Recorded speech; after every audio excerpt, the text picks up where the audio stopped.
welcome to Roundtable live from March 17th, 2017. I am Bear Taffy, joined by Mathis Games, Rockley Smile, Northern Lion, and once again, honorary member of the Roundtable, Last Great Wolf. Welcome, buddy. How's it going? Good to have you again. We're back from our absence from PAX East. We're all rested, relaxed, ready to go, and 50-50. something like that. Getting there, close to it at least. We're recovering from the PAX plague, some of us, I think, but...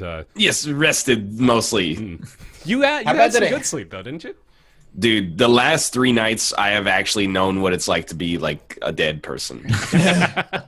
I go to bed and I put on, like, I take a little NyQuil and I put on Mystery Science Theater 3000 on my phone, and I'm like out like in an instant.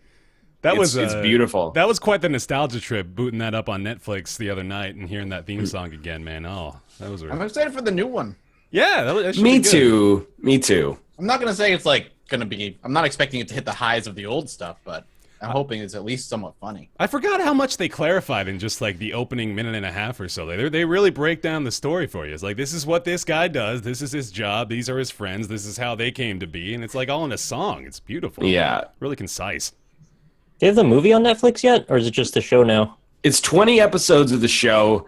I assume there's some kind of like confluence of usage rights and also fan favorites. Like, there's a lot of like really well respected episodes, and then they don't have the movie. They also don't have some of the classics. Like, there's no Mitchell and there's no Hobgoblins, but I don't know if it's an unpopular opinion, but I found the movie to be my favorite bit from the whole thing. I think that's a relatively normal opinion. Okay. Well, we won't crucify you for that one, but we'll see about later on. Right, we'll have a 2-hour talk about it another day, perhaps. Right. We got plenty of other topics to get mad about today. Oh, yeah. Always. We're going to start with some good stuff, though. We'll be talking, these guys mostly will be talking about PAX East, the festivities of the previous weekend, also the games they got to play and enjoy. We'll talk a bit about the Switch. It's now been a few weeks since the Switch's release, of course, so we have a little bit of data and some public opinion has turned on it 180 already. Really? This court of opinion holds that maybe things aren't as they seem, but we'll find out more in a few minutes. It's like Edmund said, that thing online isn't as good as they said it was. We've got an interesting conversation here, actually, from an article I saw on Reddit. It's called Escape to Another World. There's some information, some studies being done about the lessening labor force in young adults, particularly young men, and we want to talk about that a bit. It's a little bit more of a serious conversation, which is weird for us, but we'll try it out. And then we also want to talk about Night in the Woods. Nick had a chance to check that out, and he's had some good experiences, so we'll hear from there. And then, of course, rounding out the show is Zelda Breath of the Wild, the life-changing experience that we've all had the pleasure of experiencing simultaneously. Oh, goodness. Not all, not quite, even though you, sir, have, I'm sure, had the opportunity, but for whatever reason, abstained. I've had the cartridge in my mouth. That's good. Okay, well, we have got that opinion. That's how it will change your life, yes. Ryan only buys good games to stare at them begrudgingly, wondering how he's going to argue against them without playing it. No, you're thinking of me. Both of them, really. You actually play it, though. Yeah, I did play it. Let's start with PAX East, though. PAX East last week, Boston, Massachusetts. Freezing cold weather, from what I hear. Cold. I'm fucking sick of PAX being like, you know what? We can't get our April date. Let's do it in the winter instead. Yeah. Like, why not wait till May? I don't understand. You do it in March, and it's still dead of winter here in New England. It's like the day worst 2 of was winter. negative. Day 2 was like -3 degrees out.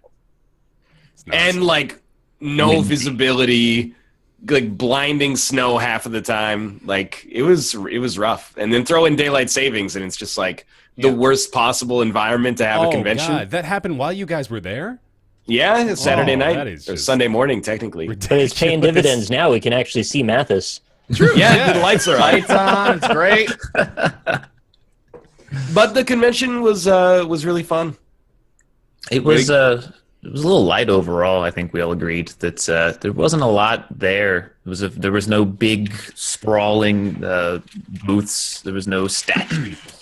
There was no, like, usually there's a couple of games that are like, these are the games to see at the show, right? And there was nothing. It was the same way last year, too. Last year wasn't like, There was no big game. There was no sprawling booth last year either. How's Chasm doing these days? Chasm was there. It was there, but again, like That's a friendly jab. I love Chasm, and I want it to be out. I'm just like, I want it to be out now. yeah, it's not like I'm anti-Chasm, but I'm like, I'm not really gonna like take time to go see Chasm. I know. Me and you saw it at PAX East like 2013. So I'm That is like, correct. you know, maybe I'll just catch it in 2018 or 2019 or 2020. Like, So When it's favorite halfway done. games that y'all actually did see then at the show floor? Feel why free. don't you start, Austin? Why don't you go ahead? My favorite, I didn't see much, but my favorite game of the ones that I did see was Just Shapes and Beats. Mm. It was a That very was fun its game. title, Just Shapes and Just Beats? Shapes and Beats. Okay. I think you'll like it actually, Nick, a lot. It's a rhythm bullet hell kind of game, but it wasn't like a lot of rhythm games you see where. And this is funny because they're just shapes and beats, right? Most rhythm games that do that are literally just shapes and beats, whereas this one had a little bit of character to it. And you know, like there was a boss fight. Like I think there was 4 levels, and there was a boss fight in one, and the boss kind of like shows up and he jumps around to the music. He seems like he's having a good time, and it was a very vibrant and also very difficult game. But it was a 4-player multiplayer. I don't know if the single player will have any different kind of mechanics. It seemed simultaneously way too hard and way too easy. So I think maybe that was just for the demo purposes, but very Multiplayer and bullet hell seems like a bad idea to put together. It was the fun. way it worked was like if you had like a certain amount of health, and if you got hit down to 0, you become like a ghost, and then the other people can try to navigate through the bullet hell to like touch you, and if they touch you, they resurrect you. But if everybody dies, then you go back to like the most recent checkpoint. Okay. Mhm. Does it remind you at all of Sound Dodger?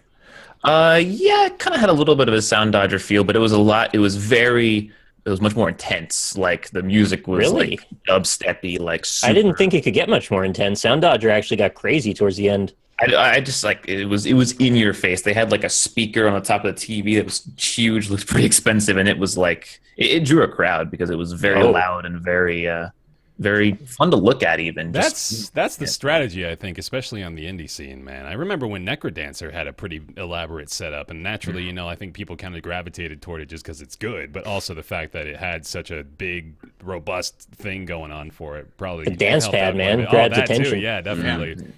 I don't know if it says much about the game, but I think without a doubt it was like the most popular booth at the Indie Mega booth, even though it was a very small and a simple game. That's cool. Drew a crowd. Mm-hmm. I had fun playing it. Sweet. I played. I'm gonna go through a few quickly. Sure. We played Nidhogg 2 when we got to the show floor on Friday, and I'm pretty pro Nidhogg, but I played it and I was like, this is Nidhogg. Like I don't know what I was looking for to like elevate it beyond that, but it was on a map that I was pretty sure existed in Nidhogg 1, like the castle map. And then it was just like the new art style, and the game, like, it drew a crowd the whole weekend. But I was like, this is drawing a crowd based on the strength of it being Nidhogg, and like it's good 1v1 kind of stuff. But it didn't really feel transformative versus the first one, except that the art style was different. From what people were saying, it sounds like it could have just been like a skin DLC.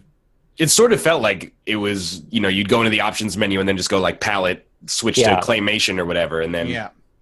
It seemed like the first one was a D-res of the second one. Like it was, they're trying to go backward, and you know, I don't mean to be a dick, but Nidhogg. I hate the art style. They Yeah, changed it I to. fucking It's so despise bad. it. It's so ugly. It does look grotesque, but I deliberately use that word because it's like it could be bad or it could be good, I guess. It's subjective. I personally feel like that's like a sense that I lack. Like when I look at it, I'm like, this is ugly, but I don't necessarily think it looks bad. And in motion, it kind of looked like, you know, some bump in the night sort of style aesthetic that I was kind of okay with. But it's mostly like, you know, if Nidhogg 2 comes out and it's this and the online works, then that's fine. Like I'll get over it. You keep talking. Sounds like somebody's coming in through my front door. All right. Cool. Well, Hey, you know, I kind of want to see how this is going to go. Yeah, wait a minute. No, the podcast can hold off a second while we determine whether or not Mathis is being robbed right now. I've got 9-1 on my phone right now, just in case. Will that work in Canada? Yeah, what is that a that Canadian dial number? in Canada? 9-1 doesn't dial anything. I'm glad we all had that exact thought, like, simultaneously. That was great. Excuse me, this is internal affairs at GameStop. How's it going, man? Noisy as fuck hallway people just walking up and down the thing. Nice. Slamming doors, so it's like the shaking of my walls. It sounds like my door's I opening. hate those hallway people. Nazy You gotta as set fuck. traps. We were those hallway people, but straight up, probably the game of the show for me was Dunk Lords, which we talked about on the NLSS. But it's basically a 2v2 NBA Jam made by Andy Hull, who is the programmer for Spelunky from the Xbox Live Arcade and PC versions. And it's basically like, the way that it works is it's NBA Jam, but the characters all have different special abilities, and the courts are all dynamic. So you can sink a basket from like a little power-up point on the floor, and you can get money. You'll use that money in between quarters to buy special upgrades, like, you know, some of the ones that we saw were like your speed boost charges faster, or dunks are now worth 3 points instead of 2, and stuff like that. So and you can also get like energy from landing baskets from specific points on the floor. So you would do things like, you know, sink a basket, and then your enemies come running in the other direction. You unlock your special power, which is you put like beehives on the enemies' heads that reverses their controls. Then you just run up to them and uppercut them, and then steal the basket and then score, and then try to chain that together forever. It's so a combo of Blitz and NBA Jam. Exactly correct. That's and cool. it was really fun. We queued for it twice. The one thing is that he said he's not planning on having online multiplayer right now, but Fox leaned on him. He was like, you know, you should. Good for him. You should make it with online multiplayer. Oh, yeah. And the reaction I kind of got was like, yeah, no kidding. But, you know, like, why didn't I think of that? But he said, like, you know, it's possible because the game is probably going to be on PS4 and PC. It's possible that Sony has, like, teams that can look at the game and be like, yeah, we can, like, do contract work and get networking working into this before it comes out, which would be really cool. Because I think this actually has the potential.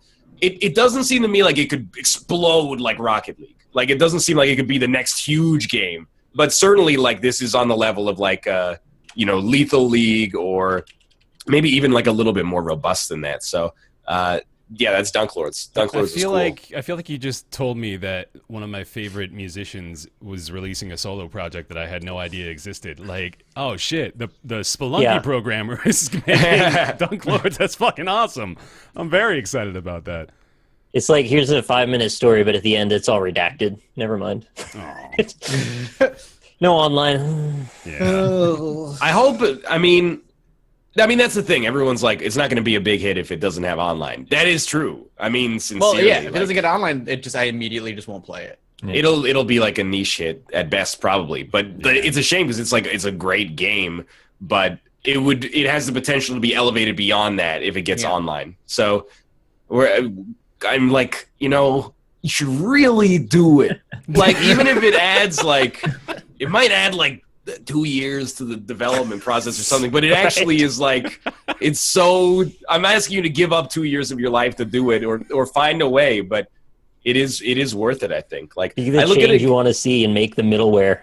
Yeah, that's what's got to happen, I guess. But, well, not that I have that kind of talent to begin with, but that's why I look at like Crawl. Crawl has been in development for like 5 years or something like that, and it came out and it doesn't have online multiplayer, and people are like, well, I can't really play it in the way that it's meant to be played. And that's like one of the best designed games, I think, since I've been in this industry. But it's probably, as much as I hate to say it, just going to be like something that you play when you go to like your friend's house once, and then you never touch it again. And it has the potential to be to hit a much wider audience than that. So even though it's annoying, from our perspective, it would be amazing if they could do it. So I've got a few of those games now, which are like just the couch co-op ones that I know I have to wait till people are there to play, like Overcooked, fucking Sports Friends. I can't play Towerfall. Yeah, that kind of stuff. Like, hey, Gang Beasts made the jump, man. Yeah, Gang Beasts did make the jump.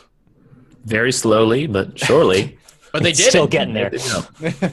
They made the jump like a Gang Beasts character, you know, just kind of flopped over until they eventually landed. I mean, hell, maybe someone can develop some software that just emulates the technology. Oh wait, that's already been done. Yeah. I mean, we're really shitheads because like to use it. it works, but we're like, nah, I'm not gonna do that. Just make it work in your game instead. Right. Mathis, what'd you play? Yeah, I'm gonna do the same thing with Ryan. I'm gonna go through a few that I saw that I enjoyed. One that I'm gonna tackle right now is a Mother Gunship. If you played Tower of Guns, it's by the same developer. It's the sequel essentially. I played that. It's on Unreal 4. I don't remember what Tower of Guns was built on, but it looks a lot better. Unreal Engine. Yeah, the same thing. 3. It looks it looks a lot better than Tower of Guns does. I don't know what they are doing that's really separating it drastically from Tower of Guns outside of the game. Gun customization. Yeah, the gun customization is big, and the gun and the way he was talking about the way enemies drop items is different now, so that like it's a lot more reactive and fast instead of you having like a long tail of items following you. It's pretty instant, he said. But yeah, the thing that got me is the way the levels are built. It's very Isaac. You go into a room, and then there's a bunch of different rooms you can go to, and each door will have like a symbol on it to indicate what's possibly going to be in that room. So one of the doors might have a bunch of up arrows indicating that the next room is going to have a bunch of bouncy pads to fight enemies on, and some might not. And then you go into a shop and you can buy gun attachments, and there's a crafting table, and your gun is modular, so you can add these cool things onto your guns. My gun, for instance, I found a couple really powerful add-ons. So I slapped on 2 extra barrels onto my gun, so it was firing like 3 things, and it was like 2-shotting enemies. But the trade-off was it was draining the energy of my gun very, very quickly. It was just fun. If you like Tower of Guns, I think Mother Gunship is going to be that, but 100 times better, and a lot of fun. I saw that at PAX. I didn't play it, but I would have if I had made the connection that was like basically Tower of Guns 2. Yeah. Yep, that's what it is, Tower of Guns 2. And he brought on the guy to help him develop it, who helped him port it from PC to console. So they're working together for the sequel completely. Good shit. I went to Tiny Build. Tiny Build is like the kings of taking an idea, putting their skin on it, and then like it's either pretty good or really bad. And the thing that I saw was Graveyard Keeper, and it is Stardew Valley, but you take care of a graveyard instead. Yeah, okay. Yeah, kind of fun actually. I like that. It looked good graphically. It was really pretty, and I'm excited for it. But it's Tiny Build, and that they're like, this idea is great. Let's do it our way, and that's what they did.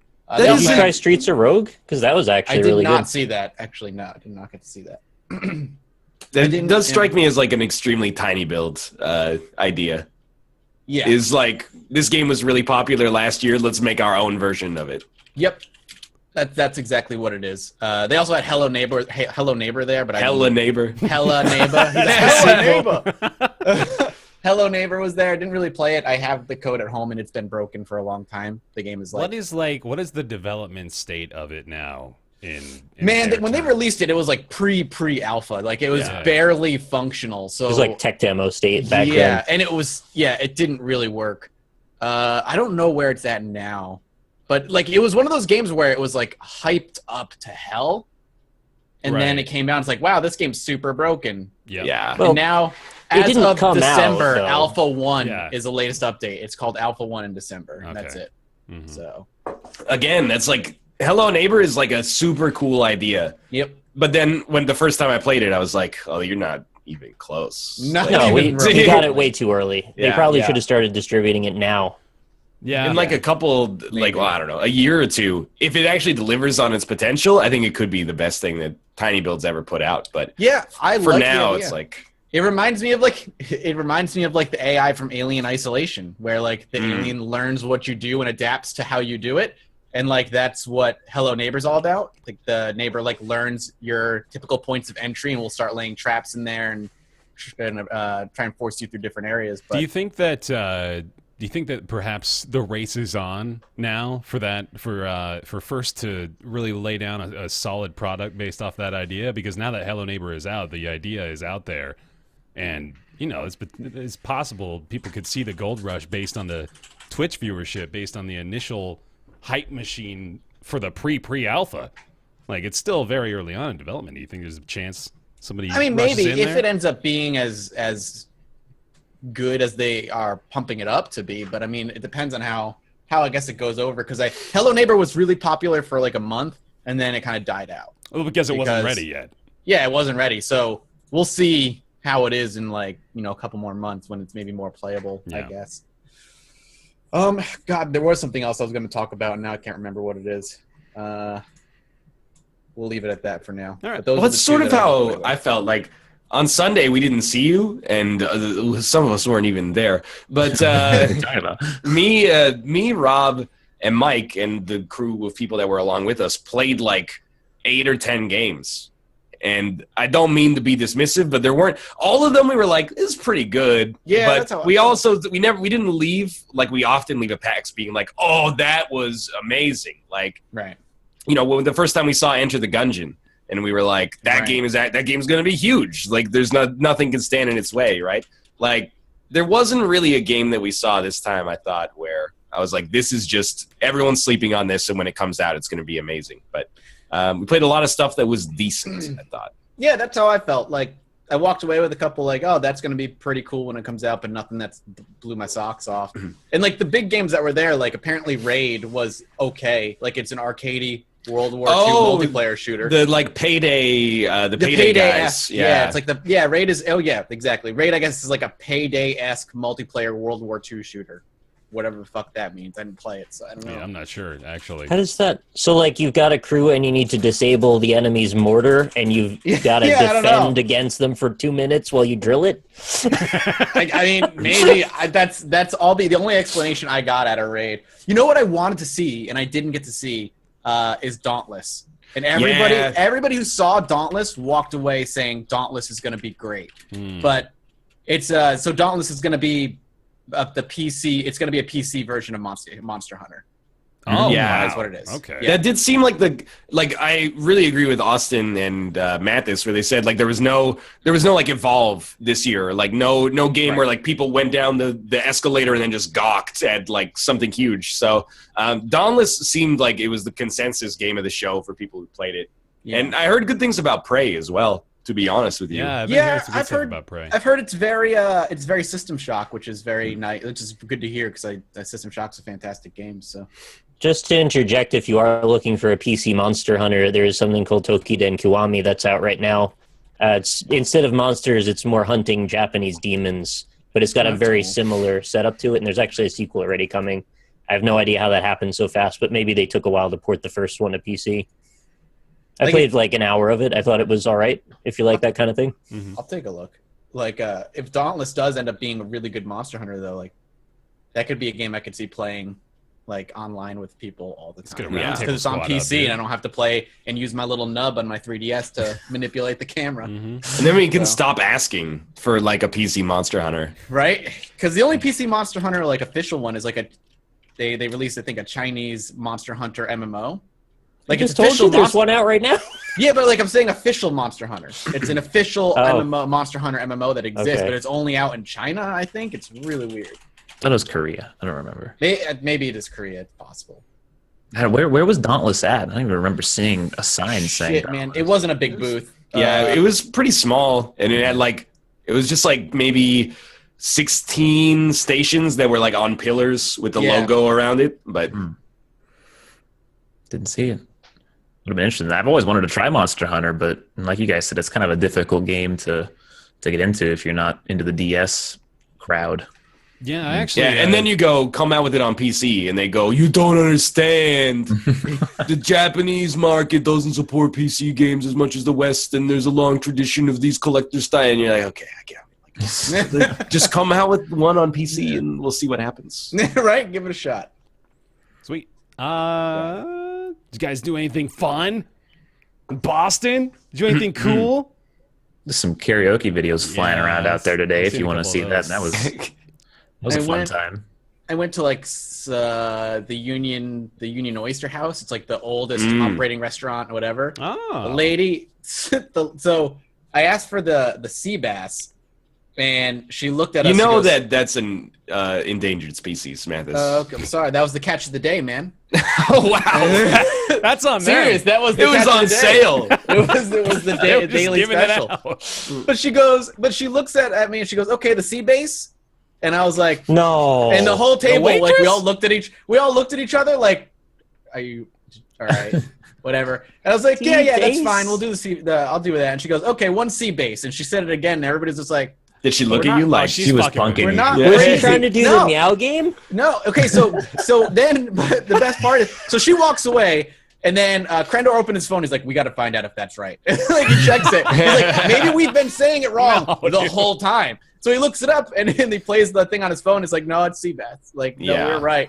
And then she comes back, and she's like, "Okay, you have the encrusted haddock," and I was like, it's fine. I'll take the haddock. I didn't even get it. Like, did she do the Boston thing where she didn't write it down? She just kept it in her head? No, I swear she was writing it down from my memory, but that's even worse. Yeah, so it was funny. And then somebody else we were with didn't even get he didn't get his like 6 oysters. Like it was not a great experience. But the cornbread was good. every single one of these stories just strengthens the discussion that we had on the NLSS about the service in Boston being inexplicably terrible. Is it? Yeah, it's surprising. What's so bad about it? They're rude, and nobody we ever talked to wrote anything down on a piece of paper. I don't and then items. I don't think that's a Bostonism. I think that's becoming. Well, then don't get it wrong. Yeah, that's exactly. true. If You you can can just try to remember it. Don't get it wrong every time. If you're gonna try and remember it, you have no right to get it wrong. You're more than the people who write it down. You should not be getting it wrong. I was also like, I'm not impressed. Like, it's a table of 10, and you're gonna try to keep that all up here. If I just gave you like a 10-digit number, you probably wouldn't be able to keep it up there if you're an average person. You're gonna remember, like, people are like, give me the cheeseburger, but yeah, I want mushrooms on that and no bacon, and then also, can I get half of this beer poured into half of this beer served to me? Like, yeah, no problem. Was that Fox that wanted that? No comment. No, I noticed that she wasn't, when she was taking orders, she wasn't writing it down, and I was like, look, if you get everything right, I will be impressed. But if you get even one thing wrong, I'm gonna be pissed off. They're playing that high risk, high reward game, man. Because you know damn well high reward is the reward that high though. If you got a table of 10, reward is like a silent, like good job. No, if you got a table of 10 and you job. watch them recite from memory these perfect orders as they distribute them to the table, I think you got to give them a little bonus on the tip, don't you? That's impressive.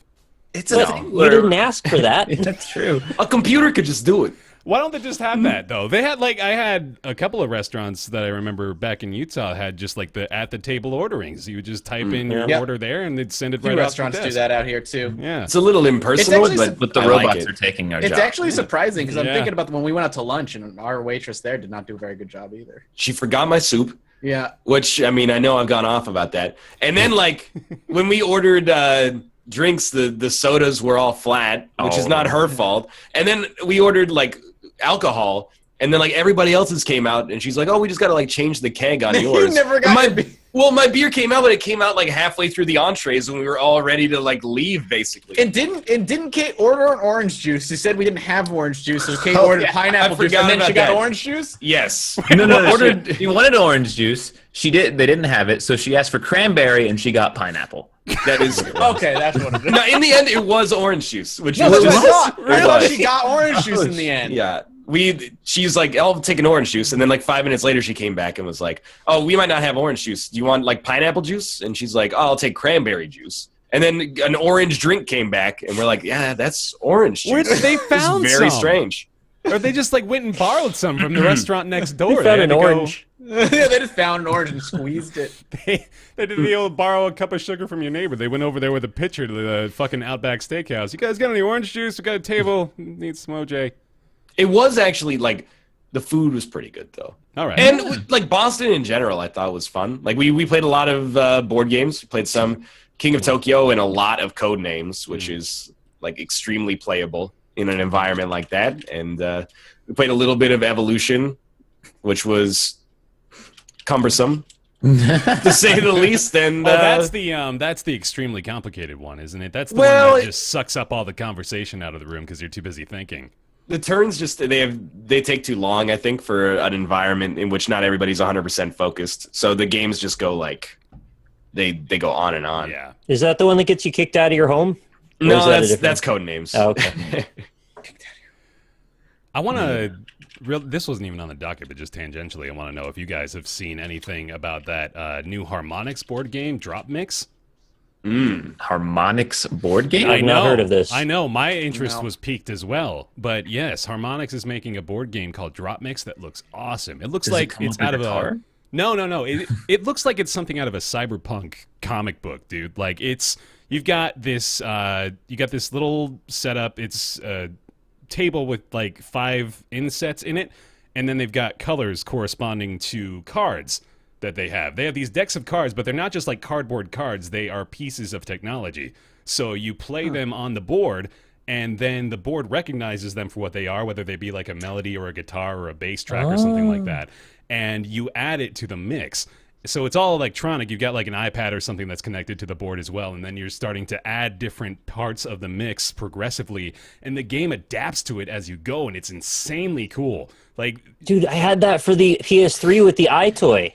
Oh, they had a little mat, and you'd put the monsters down, and it would be like, "You've activated," and then the thing would come out of the car. No, that game sucked, actually. Man, good. But no, this one, like, it's actually insanely impressive how well they mix together. Like, I don't know if you guys saw it, but like a little while back, I linked this website that you could line up 2 songs and mix them together, and it made like a really impressive mix. But that was just like a really overly well done template for somebody that had just made a bunch of mixes and then basically is just playing MP3 files, right? Like, or at least that's how it was explained to me. For this, how are they doing this? Like, it's blowing my mind. They have all these different variables, and they've got all these different mixes for vocals and guitar and bass and drums, and they all sound really good, or at least the ones I heard sound awesome. So I'm really looking forward to that. Yeah, I want to see that. Sounds cool. Link me up with that.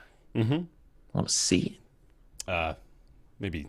Oh, you want? I'm not gonna link you. I'm doing a show, man. Come on. That's why I said later. We got time. Don't worry about it. All right. So that's PAX East 2017. Sounds like that's a little disappointing, actually. That it doesn't really sound like there's a really big, strong showing coming from East this year. It's so weird because I feel like I played a lot of things, but I don't remember any of them. Yeah. Well, straight up on the last day, we like Sundays are usually pretty dead, so we would just like walk around booth to booth, and if anything had multiplayer, we would just line up for like 2 minutes and play it. And we like some of the stuff was good, but there was definitely not anything we played where we're like, I haven't heard of this, and now we're gonna play it on the show. Yeah, there's stuff that was like, it could make it onto the show. We played a game that was basically like exactly the same as Invisigun Heroes, and I was like, it's pretty okay, but there was definitely nothing that stood out like crazy. But Ain't no death stare. there was no Check out death stare. Escapist 2 as well. Oh yeah, Escapist 2 is just like a more polished version of Escapist 1, and people will watch the fuck out of a series, so I'm excited for it. good. Sweet. Okay. There we go. PAX East 2017. I'll recap. Let's jump to. We're going to talk about Switch real quick. I mostly want to hear from those who have it what your initial impressions are beyond just having played Zelda on it, because It is a mildly infuriating design system. Yeah, Okay. I can agree with that. Watching the videos of the people putting the the wrist strap attachment on backwards is the kind of thing where you're like, how did this not come up in the design process? Like, it literally is like symmetrical along that axis. Of course, people are going to put it on upside down, and watching people like cut their fucking fingernails up trying to get that thing off of the controller from an engineering standpoint is almost like mind-boggling. it's all so small, man. You get these little fidgety things. It's for kids too. Yeah. You would think that would be an important thing to Every think kid of. is going to be like, they're not going to know which one, because it's not clearly dictated how it's supposed to be put on. Mm-hmm. So yeah, go ahead. Sorry. So like you got 1-2 Switch, right? Which I'm hearing is it's the packaged game, right? So that's the only game I've played on our Switch so far. Okay. Hey. Caden and I played we played every game in the collection except for the one where you like rock a baby to sleep, because that was like too real. And look her in the eyes and rock a baby. I think 1-2 Switch is like about 8% as good as Wii Sports. Like, that game is actually pretty bad. The first time you play through the games, some of them you're like, this is kind of fun. Like the one where you try to see how many marbles are in the box, you're like, hey, it's kind of cool. And the ones where you I'm trying to think of what it is. Like the lock picking one. I don't know if any of you guys have played it, but there's one where you like rotate your Joy-Con and then it vibrates at like a specific angle, and then you're trying to crack a safe basically by doing that 3 times. That one looked like it could be maybe worth playing a few times. That's as good as it gets in 1-2 Switch, is that you have mini games that are like, this is worth playing twice. And then after that, it's just not worth doing anymore. And then so many of them are just variants of the same thing. So many of them are like dance, and then they give you a rating based on your enthusiasm. And I'm like, I was more enthusiastic than my opponent, but you're not interpreting it properly through like the gyroscopes and accelerometers or whatever the heck is inside of that Joy-Con. Sure. So that game is vibration. Yeah, HD but rumble. That game is not worth buying, in my opinion, unless you're as stupid as I am. It was full price too, or was it 40? It's 60, I think. Oh, it's 60? I thought it was 50. That's Well, crazy. in Canada, I guess it's. I'm gonna Google That it. should have been a free pack-in game. It would have been an okay pack-in. Like that's the It wouldn't level have where been it's a at. good pack-in. Yeah, like people when they played Nintendo Land were like, It's 50 in the US. okay. They're like, Nintendo Land is not great, but it has some okay stuff going on in there that is a proof of concept for the Wii U. This is like 1/3 as good as Nintendo Land. Like there's no reason to boot it up a second time. They should just rebrand it as a WarioWare title. See, if they had done that and then they'd structured it in the way that the games were like 5 seconds long instead of 2 minutes, that's my other problem with it is like, you have like a game where you both put your Joy-Cons on the table, like so, and then you have to like answer the phone when you hear the tone that matches what it's supposed to be. The introduction they give you is like 45 seconds long every time for a game that has one mechanic where you just pick up a phone. It goes like, hey, everybody, look each other in the eye, put your phones on the table. And then the circle comes up and it's like, okay, you put your phone on the table. Now listen for this sound, and then it'll play like a different sound. Don't pick up the phone when another sound plays or you'll get an X. And you're like, I know! This is like my 8th time doing this. And anyway, that game, it runs out of momentum way too fast. Yeah. It's not even worth like booting up in a party. You would just watch TV or something instead, like in my opinion. All right, man. Tell us how you really feel. Shit. I have some things I want to say about the Switch. Yeah, go for it. Some positive and negatives. First off, like I got to go back on what I said however many shows ago when the Switch was, first announced. Like there's the controller. It is really small. Oh, it's so tiny. Dude. Having it to compare to your hands is like, what? I thought it was like twice as Holy big as that. shit. I mean, you're going to be surprised though. It's comfortable. It works. Okay, good. I've been playing Zelda on it for 60 plus hours now. That looked like Andre the Giant holding the can of beer, dude. That was fucking nuts. And I got big hands, so I can comment on it. But obviously, a Pro controller or an Xbox controller is going to be better. It's suited for people with normal size hands. But I can't be mad at it. Like it works. For what it tries to do, it works. So no discomfort? I guess. No, not at all. Zero. Wow. And you said an Xbox controller would be better. Did you mean I could link it up via Bluetooth to my Switch? I wish. No, I just mean like any kind of regular Pro controller is going to be. You got me kind of excited because I'm in love with the Xbox controller. I mean, you're still going to. I mean, you don't have to spend $70. Like I thought I was going to have to buy one, but I was like, I'll give this one a chance, and it works. Quick power poll. Let me do this tangentially here while we're on the subject. I'm of the opinion the 360 controller is the best. Am I alone in that? Yeah. 360 wired for life. Okay, Yeah. Cool. 100%. Glad we're on So the the only same thing we have like insane. 100% consensus. Yeah, is like, it's weird. My platonic ideal for a controller is a USB wired 360 controller. It's right here. Perfect. I really don't want anything better Just except do a better this D-pad. forever. This That's is what the perfect. Pro controller is basically. It's just that. Yep. I have like a handful of just design problems with the Switch. Oh yeah, in no, I general. wasn't done. Like, Oh yeah, all right that's then. the only good part. Sorry, yeah, go ahead. So you take them off. I'll give you a demonstration. Like you remember the video where the guy like he docks his Switch, he goes like shh, and then pops the controllers off like that. You're not fucking doing that. That's never going to work in a million years. You have to like surgically insert your finger on this button here and be like, okay, there we go. And when your Switch is docked and you're like, I don't want to scratch this. You're sitting there like a fucking doctor, like, okay, just come on, just. It like takes you're playing Operation. the controller's off. It's so like because if you pull it too hard and you don't have the button held down, like your life The depends whole on Switch it. is coming up. The whole Switch comes up, and you're like, well, there's another chance of me scratching that. So every morning when I get to bed, after charging the controllers, I spend like 2 minutes very carefully taking the controllers off. And even then, the thing still like rocks back and forth. I'm sure it's scratched, but yeah, it's just like not even close to what they said you would be able to do. So the ideal then would be to never take the Joy-Cons off the sides and have a Pro controller and just Pretty use much, yeah. Yeah. How's the? Have you taken it on the go at all? Anyone? Yeah. Okay. How's that been for you? So I only play Zelda. Is all I have. Mm-hmm. Works fine. Battery life isn't fantastic. It's like 2 or 3 hours, I think, is about right. Zelda runs 1,000 times better in portable mode. I'll tell you that much.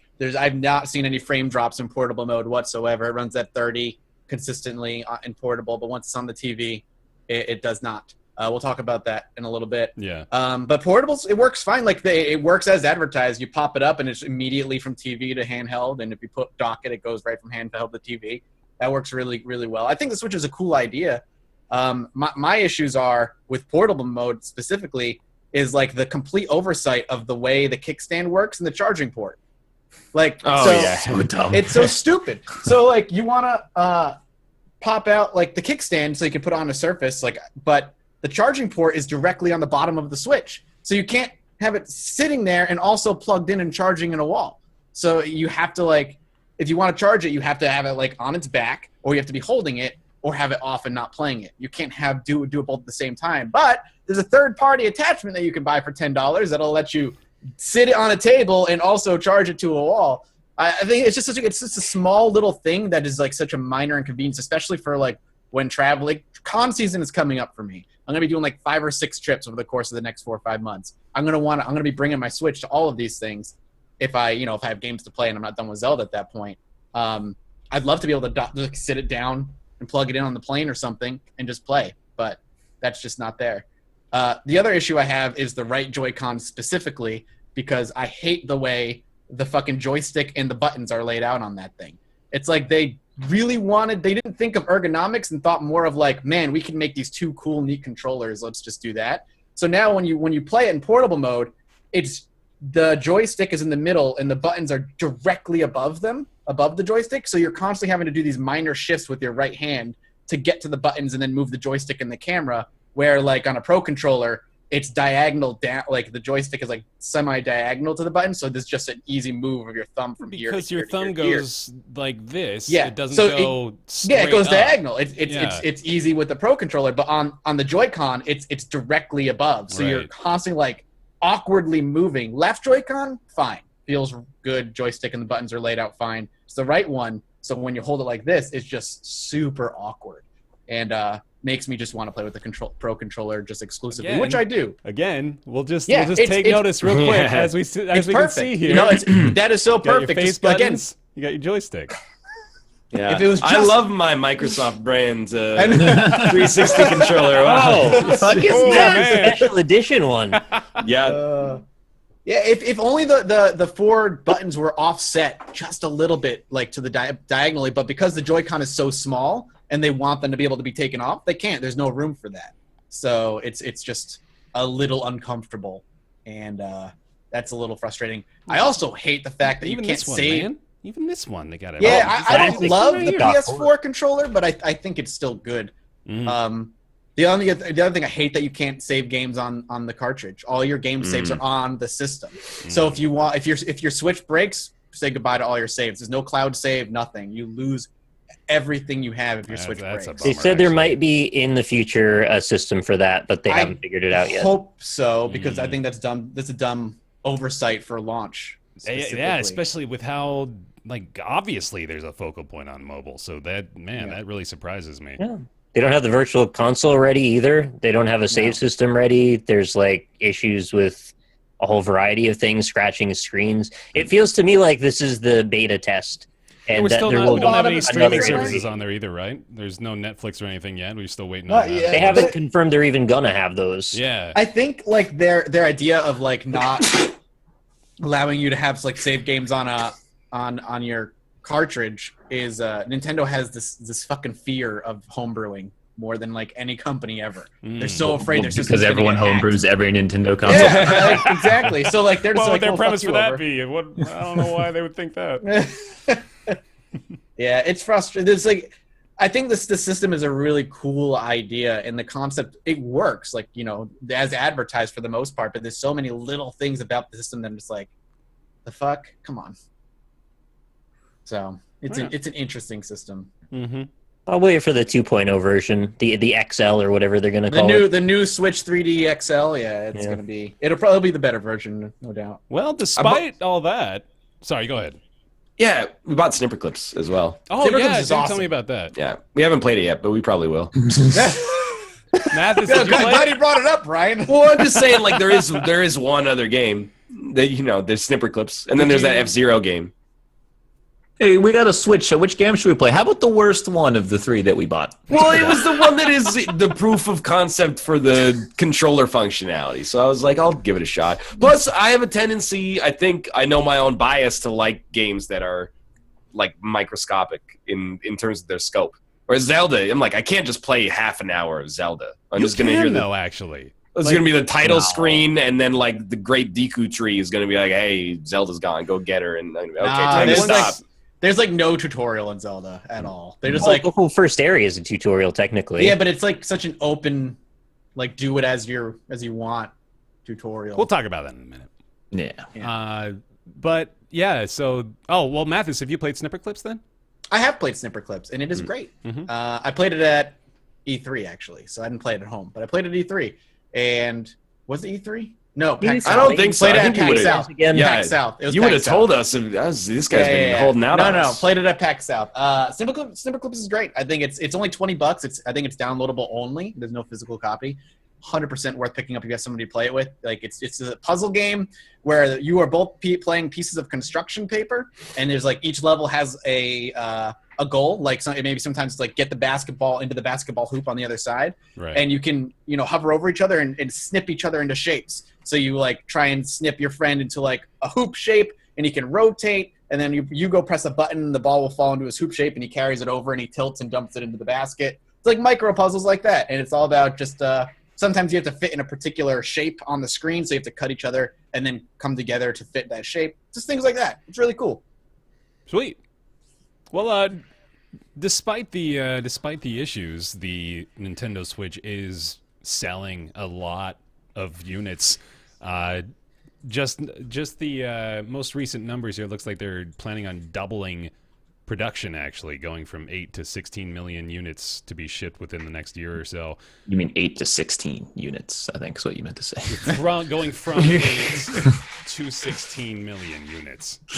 Not just 8 to 16. 8 to 16 units. Okay, sorry. To put that number in perspective, Nintendo only sold 13.5 Wii U units, not million, only 13 and a half. Yeah. Okay. In that 4-year console's 4-year run. So they're doing pretty good. Looking like the Switch is gonna make Nintendo some money.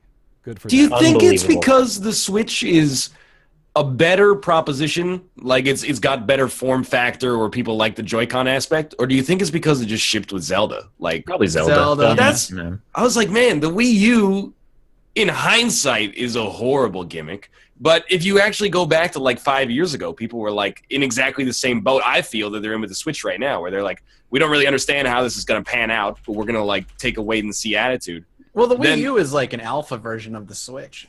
But they're It's like, almost portable. Which is a beta version of it. Kinda is, now we're in the honestly. beta. Now we're in the beta. I think it just shows like, because for me, I think it's Zelda as well. It just shows you how much like momentum actually matters when launching a product like this. Because I remember the Wii U came out and you're like, okay, we got Nintendo Land. Yeah, And- like what was the big launch title? It was probably like new Super Mario. It was Bros., Nintendo right? Land and New Super Mario Brothers U, Yeah. which was not even like, that was just okay. That game was not that good. And then What it was took like 8 months, and like New Super Mario World or Super Mario 3D World came out, and that was Right. good. And then Yeah, Mario that's Kart good. 8 came out, and that was great. But like things just came out so slowly that I really felt like my perception was people were like, we're gonna wait on the Wii U until it's got like 8 titles worth buying, and that took like 3 The whole years. cycle. Yeah, exactly. They had like I'm just looking at their launch lineup now for the Wii U. They had probably a dozen sports games. They had a couple of Call of Duties. Like It's Zombie also- U was the Oh yeah, the other Zombie one. U. Right, I forgot yeah. of that. It's Bayonetta also was like 8 months after, or was that a year and 8 months? Bayonetta came out like in the summer of 2013. So yeah, it was like maybe 8 months after the game, or after the console launch. it helps that the Switch isn't called like the Wii U 2. Because I Yeah. hate Yeah, the the Wii. name makes sense. The And name, it's- the name, what the name of the Wii U for a lot of people who adopted at least the Wii, maybe just didn't make the connection. I think marketing on the Wii U was poor. Yeah, nobody really knew what it was. Still to this day, the Wii U I think might go down like the Saturn or like the Sega CD or something. Like Yeah. in 10 years, people are gonna be like, "What is this weird like tablet controller that's like a shitty iPad?" You're like, well, back in the day, we thought everybody was gonna throw their desktop computers in the trash and Yeah. just have one of these that they were gonna do all their work on for some reason. It looked like a really bad, like out of date piece of hardware pretty much since the day it came out. It looked like one of those old school like leapfrog tablets. Yeah, you it's like give a to Fisher-Price fourth grader thing. or something. Yeah. I'm not gonna throw away my Wii U though, because that thing's gonna be a weird piece of history in like 20 years. Oh, yeah. Yeah. That's gonna be one of those things. Like, I have one of those. I mean, I'm playing Zelda on my Wii U right now, Yeah, so it's not same. like it's this archaic thing already. But One day that gamepad is gonna break though, and if it's in like 6 years, you're fucked. Like And that's, they never made replacements. I remember that they talked about making ones you could buy separately, but they never made more. It's ridiculous. What are you So supposed the to Wii do? U. You just done playing with the Wii U then at that point? No, it's like the Switch. You break your Switch, you lose all your saves, Oh. man. If the screen breaks, you can use a Pro Controller, and apparently you can hit X to switch to the TV. yeah. And then you can play Switch. it as long as you know the secret code of hitting X. You can play your games without the tablet until you get to a gyroscope puzzle in Zelda, and then you're fucked. those aren't. You don't have to do the gyroscope stuff, do you? Or There is are it- certain shrines that require a gyroscope, and you can't do them without the tablet. I did not know that. But Wait, on the no, the Switch, Pro Controller it's got has. it in. Oh, I was gonna say the Pro Controller has for the Switch. For the Switch, not for the Gyroscope, Wii U. but not for the Wii U, Wii U. yeah. Yeah, you're correct. You're correct. Huh. All right.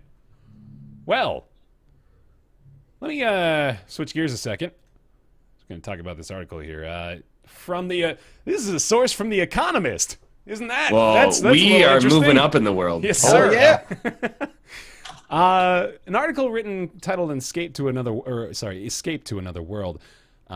This is by Ryan Avent. If you are a common Economist reader, you might recognize his name.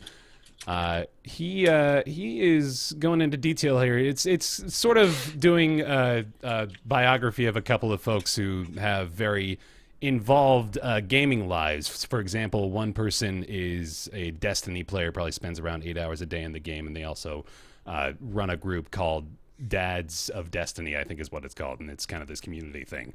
There's another couple of profiles about people who are having less ideal situations, sort of addiction and otherwise inhibiting gaming lives. But the takeaway from it all is the fact that it seems as though a lot of the young adult workforce, particularly men, is diminishing or disappearing even. So the stats that we have here are between 2000 and 2015, the employment rate for men in their 20s without a college education dropped 10 percentage points from 82 to 72%, which is crazy. And there's also like a 1-to-1 correlation there, or not necessarily 1-to-1, but pretty close to it, of people not working and instead spending those hours in leisure activities. And in fact, of that leisure time, 75% of that was accounted for by video games.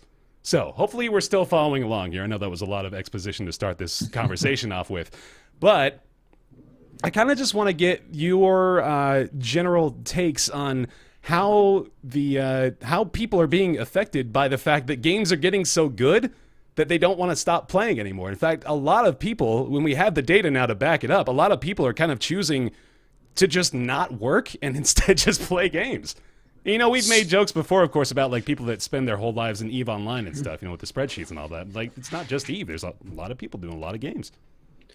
The way I kind of took this article was almost like inverted from the point that they were trying to make. I think it was well written, actually. Yeah, I did too. But they were like, they put forward the possibility that maybe people, particularly young men, are like opting out in the workforce instead to kind of like be underemployed chronically and spend most of their time playing video games or engaging in leisure instead.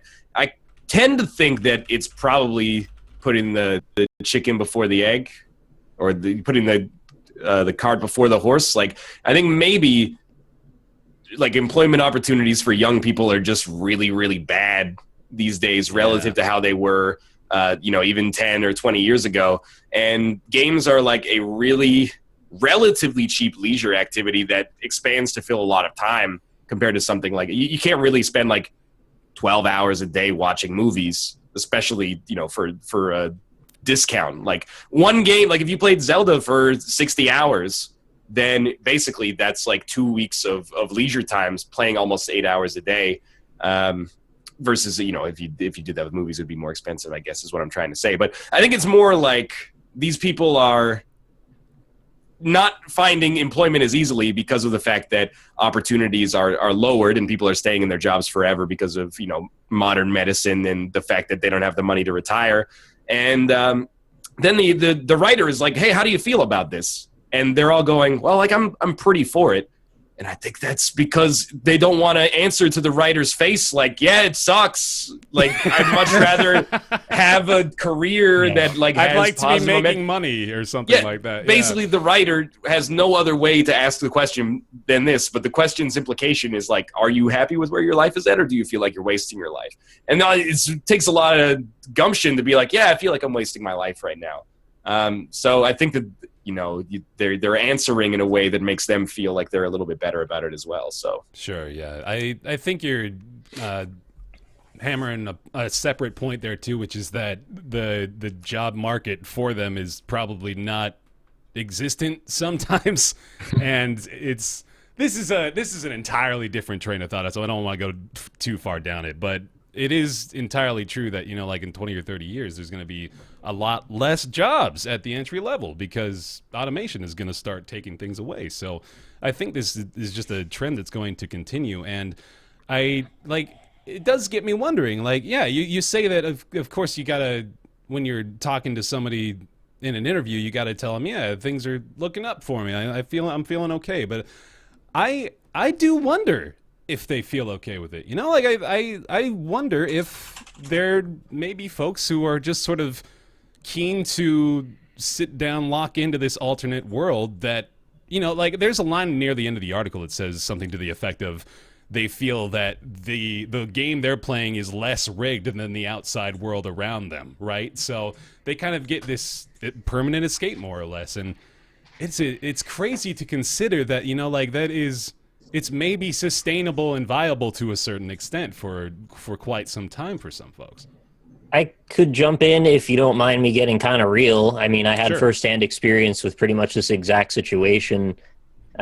So go back to 2009. I finished college. I got a bachelor's degree for graphic design, and that was my intent. That was going to be my plan. I'm going to figure out a way to get a job in that, and it's going to be fine. Mm-hmm.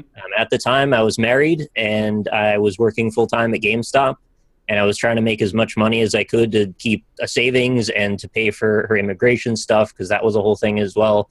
And I was just trying to keep us afloat as best as possible, hoping that things were getting better eventually. But I was kind of feeling like, all right, I've got to eventually jump out of GameStop or I'm going to just die inside, because I was miserable there. It was way too much frustration for the amount of money I was getting paid, and things were just going downhill really fast. So I had to get out. I decided, all right, this is going to be it. I'm going to make my stand. I'm going to go find a job in graphic design. So I quit GameStop without knowing where I was going. And I said, all right, this is going to motivate me because I'm going to have no backup plan. I got to actually do this now. I had some savings, of course. So I thought I found a job working at a studio, doing some web design work for someone. Turns out wasn't legit, and he stopped paying me after a while. And I thought I was moving to another place. I thought my whole life had been uprooted and changed and we were going forward. Ended up not being the case, and I was kind of left incredibly depressed after that because I didn't feel like anybody wanted me. I started applying to jobs at retail. Nobody would hire me. I couldn't get a job doing just cashier work at Best Buy. I couldn't get a job building computers there. I couldn't get a job doing anything. Couldn't get a job doing data management or data entry, rather. So that was a spiral for me that started to get really out of control after about a year of not being able to find a job. And I started getting really addicted to World of Warcraft, and that ended up taking up almost all of my time. And then that also ended up going to my wife at the time. She also got really addicted because the two of us were really miserable. Like, we just didn't know where we were going. So that mentality it was an escapism from depression. It was a place where you felt like, yeah, you understand the rules. This is how you succeed in this. Yeah. And you can at least feel like you're getting somewhere when life feels like it's completely stagnant. And it did help me in a way to feel like I was getting something done, even if it wasn't anything practical. At least gave me that feeling of like pseudo self-esteem. Like I can be someone in this environment. Exactly. Yeah. I mean, like, I'm not to jump on that same bandwagon, but I mean, I feel like I've a similar situation with World of Warcraft for me was like the one place for a long time where I felt valuable to people. Like they would raid and I was like their number one warlock DPS, and that was like value to me. We're in a time where, you know, I had to drop out of college to take care of family, and all I had was my restaurant work, and it was back and forth. Video games is that, you know, when you have downtime, you can just disappear for a while. And yeah, it's similar. I know exactly where you're coming from. Thankfully, I lucked out and ended up doing this YouTube thing, and now I'm here. Otherwise, I'd be totally screwed. There's kind of a take this with a grain of salt that we have to throw into this entire conversation, I guess, considering that, you know, we have a very unique perspective as far as this is concerned. But yeah. And that's why, like, to some extent, when there are other pockets of streamer culture that are like, you know, follow your dreams no matter what. And I'm like, that's a great message. That's very uplifting. But at the same time, like, it's not that easy. Like, if you got like a good job, it's a little bit defeatist to say this, but maybe you should keep your good job, because that's a huge privilege in like this day and age. Like, I hate that you think it's defeatist. I think it's realistic. I think so too. Like, it's almost sad to say because it's very like un-Disney. Like, this is very unidealistic. But I met someone at PAX who was like, you know, probably like a few years younger than me. And they were like, well, originally my dream was to be like a YouTuber. But then after hearing you talk about it, I like went to college and I got my degree in something practical. And I was like, that's great. Wow. Also, you are basically telling me that I killed your dream, which is a little... I mean, that doesn't make me feel great, but it doesn't necessarily make me feel bad. But like, that's good. I think you've made a good decision. And 99 times out of 100, the story is going to be, yeah, like I, you know, followed my dreams, and I'm in a worse position now. And 1% of the time, that person's going to break out and do amazing, which is awesome. But it's been interesting. Just a tangential story that's like related to that is Lost Initiative. I brought my friend in to be the DM. And it's been really interesting to watch him, like, see this aspect, right? And then immediately want to start doing solo stuff. And having members of his family and stuff, like, chat, who know nothing about this side of the thing, telling him to just go for it, go for it, go for it, go for it. And I have to sit here, and I have to be the realistic one. And it sucks a lot because I always feel like I'm being, like you said, defeatist towards him. But it's just realistic where I'm like, that's not how this works. I'm like, you need stability, because this is one of the most, if not the most volatile industry I've ever been a part of in my life. And to even, you know, running solo off of Lost Initiative, it could be a year or more before you even see partnership on Twitch, never mind anything else. Diving into this head first and thinking that you got this just because we have a moderately successful like D&D show. When you run solo, it's a whole different story. And not only are you not in the D&D niche anymore, you are now in the biggest competitive market on Twitch, video games. And you think playing Mass Effect Andromeda on day one is going to get you viewers? It's like you're competing with everybody in the world playing Mass Effect Andromeda, as an example, on day one. And it sucks, but like to be like, you gotta be smart about this. It's not going to be a thing you can just do now. I will. It sucks, but it's also just realistic. I will constantly tell people that do not do what I did, because I did exactly what we're talking about. I quit a really good job, a really well-paying job, and I did not have stability, and I shot for it, and luckily I succeeded. But I mean, I got very lucky. I mean, there's another universe where I, you know, did not succeed and things probably went more poorly. But it's not something you want to go for in that sense. It's not a drop everything and let's do this. If I believe hard enough, I can succeed. It like I said, doesn't work that way. Let me steer the conversation back a little bit too, because we kind of got into the our side of things. Topic. Yeah. But what this focuses on is not like us, the people playing games as a job, more or less, but this is like folks that are using games as more or less an escape from reality itself, you know, like trying to just live in this alternate world, more or less, and exist that way, which, like, I know it sounds awfully futurist of me, but I really think that in like 25, 30 years, those sorts of people might not be uncommon.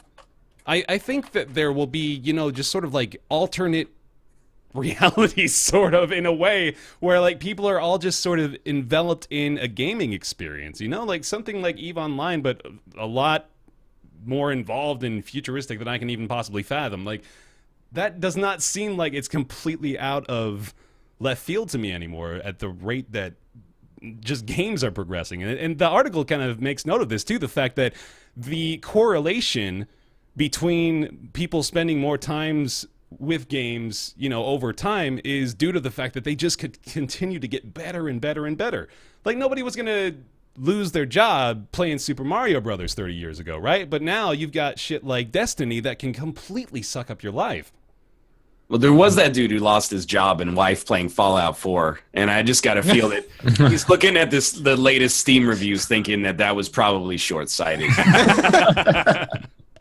Obviously, though, like, I don't necessarily feel like there's always an underlying issue there. I mean, I in that extreme example, I do. Like, if you are so addicted to Fallout 4 that you're playing to the... Man, that wasn't even a good Fallout game. That's not even that good. Like, that you lose your job and, like, your family, like, escapes from you. Like, that's probably a sign of something deeper. But I like what Mathis and Nick said, where, like, these games sort of simulates the same grind that you go through in real life, but with the rewards kind of amplified and the punishments vastly diminished, and then the speed at which the rewards come in is a lot faster. Yeah. And we joke on the NLSS, or at least I joke on the NLSS, about like the idea that video games are like a short circuit to your brain to like mess with they give you the pleasure without you actually having deserved the pleasure by suffering. That's not something I really believe. Oh, isn't it? But I do believe that if you spend like a lot of time playing these games that go through that kind of Skinner box cycle, it might have a tendency to make you less patient and tolerant of certain kinds of hard work that it has tedium associated with it and lots of setbacks. And you need to learn a skill or to get through something that's difficult. You need to be resilient, and it can take a long time. Like if we talk about games being long as being like 40 or 60 hours, to learn a new skill to the level that makes you employable could take thousands. So I think that to some extent, I guess if you build that habit, I could see that would be detrimental. But I might be getting a little overreaching there. Sure. Anybody else want to dive in? That's all right. I mean, there's a point where when the rubber meets the road, if you can't take care of yourself, it becomes a problem to the extent that it needs intervention. I mean, whether you're happy doing it or not, you still need to be able to afford electricity to be able to play the game, and you need food, and you need, shelter. So there is a point where it starts to be like, well, you either have to acknowledge that you're incredibly addicted and using this as a crutch, or you're all in and you're like, well, I guess we'll just see where this takes us and go for that ride. Yeah, there was a portion of the article that denoted specifically how these are issues that are occurring in the ages where it's best for you to be developing work skills. In an ideal situation, you'd want to be spending this time becoming more employable. But this is... I feel it. Like, to be 100% honest, like, if I'm working on like a programming assignment and things are going well, I'm like, this is a video game. And then I hit something that is like, I have to debug it and it might take me an hour or two. I'm like, fuck this. I just want to I want to go eat like a slice of pizza, or I want to go like, I want to put off the negative part and just get some kind of like immediate satisfaction or like dopamine release. So yeah. I understand the same thing, at least for me, applies in video games. When something's frustrating, you're like, I don't want to deal with this. I'll just do something else. So I'm not saying I think that's innate human nature. And I don't think that any of this falls on game developers. Like, I don't think game developers are manipulating people to be weaker and like more dependent on rapid pleasure-seeking behavior or anything like that. But I do think that it can sort of feed into it the same way that, junk food feeds into a compulsion to make yourself feel better by eating stuff that tastes good but is ultimately long-term kind of bad for you. And the heavy drinking and stuff like that as well fits into the same thing. It's just, when used in moderation, it's great stress relief, but you can take it too far. Mm-hmm. Yeah. Cool. All right. Let's move on. How about Nick? You want to talk about Night in the Woods? Yeah, sure. So Night in the Woods is a fairly new game that's getting very popular and positive reception right now. It's $20 on Steam. I think it's available on a couple other platforms as well. You play as a cat person named May, who has recently quit college and moved back home with her parents, and surprisingly appropriate for what right, yeah, I was just thinking that. So it deals with that situation of a person at that point in their life kind of reconnecting with old friends, and how their old town, which is a mining town in this case, has sort of changed and left them in a position where they don't really feel like they fit in anywhere. So there's a whole bunch of little mini games that kind of pepper throughout the experience. For example, your character is in a band and you do a little like rhythm game section. You can get into knife fights with your friend. They're friendly knife fights, by the way, and you stab at each other's knuckles. It's really well written, has a great soundtrack, very charming, and really relatable in a way that I didn't expect. The game is actually, I think it's about 6 to 8 hours long, and maybe 8 to 10, depending on how you play it. It has a lot of sort of multiple choice answers to how you do dialogue, sort of like a Mass Effect style thing, with branching paths depending on who you want to be more friends with. The majority of the game, though, is exposition, and it's got a little bit of that like Firewatch thing where once you've seen it, you'll take a couple different paths, but for the most part, it's just about your character's progression and how you interact with the other people in your little world and how you end up making decisions that affect that path. But just the writing has been outstanding, and I found it just so relatable to my personal situation that I've been kind of in love with the thing. Like, as soon as I'm done, I know I'm going to miss these characters. And I don't feel that very often about games. I actually was saying on Twitter the other day, like, somebody needs to make a little website you can go to where you can IM the other 3 friends every day and just get a little mini conversation tree that happens with them just to see what they're up to outside of the game. Because you really feel like they're people you've made friends with very quickly. That's cool. Not to mention just the way that the art is depicted. It's just got this charm to it. There's little cute details like May's ear twitching and just like really up close details on animation that you just don't normally see attention given to. So far it's been 2 thumbs up for me. I think I'm a little past halfway through it. I'm very eager to see it where it goes. I've heard the ending is satisfying, but I don't know what it is, and I don't want to know yet. But I've just been having a really fun time with it. Sweet. I recommend it to anybody that's interested in that kind of thing. As long as you know it's one of those kind of walking sim kind of platformy exploration kind of not super gamey games. Mostly about the story. Less interactive, more experience. Yeah. Yeah, it's mostly dialogue, and I've been playing it sort of like a picture book where I've just been reading all the characters' interactions and dialogue and just enjoying how they did it. Great. Is it is there VO in the game, or is it all just text? No, it's all text. Okay. I was just wondering. Cool. Night in the Woods. The art and animation for that, like, it looks so good. Yeah. Looks great. Very characteristic, yeah. Mm-hmm. Great. All right. That is out, available now. It is $20. Cool. All right, everybody. I'll put in some knuckle crack sound effects there in post, but it's time. It's time for The Legend of Zelda Breath of the Wild. Who wants to take the podium? I do. All right. Do it. Good. The one person that hasn't played it. It's a pretty sweet game. I thought it was wild that at the end of the game, Link takes off his mask and you were actually playing as Ganon the whole time. Yeah, that was so and weird. Then you get sucked back through time and you have to undo the things that you did on your first playthrough of the game, this time as Link Actuality. Oh, in actuality, though. That's his name, Link Actuality. Link Actuality.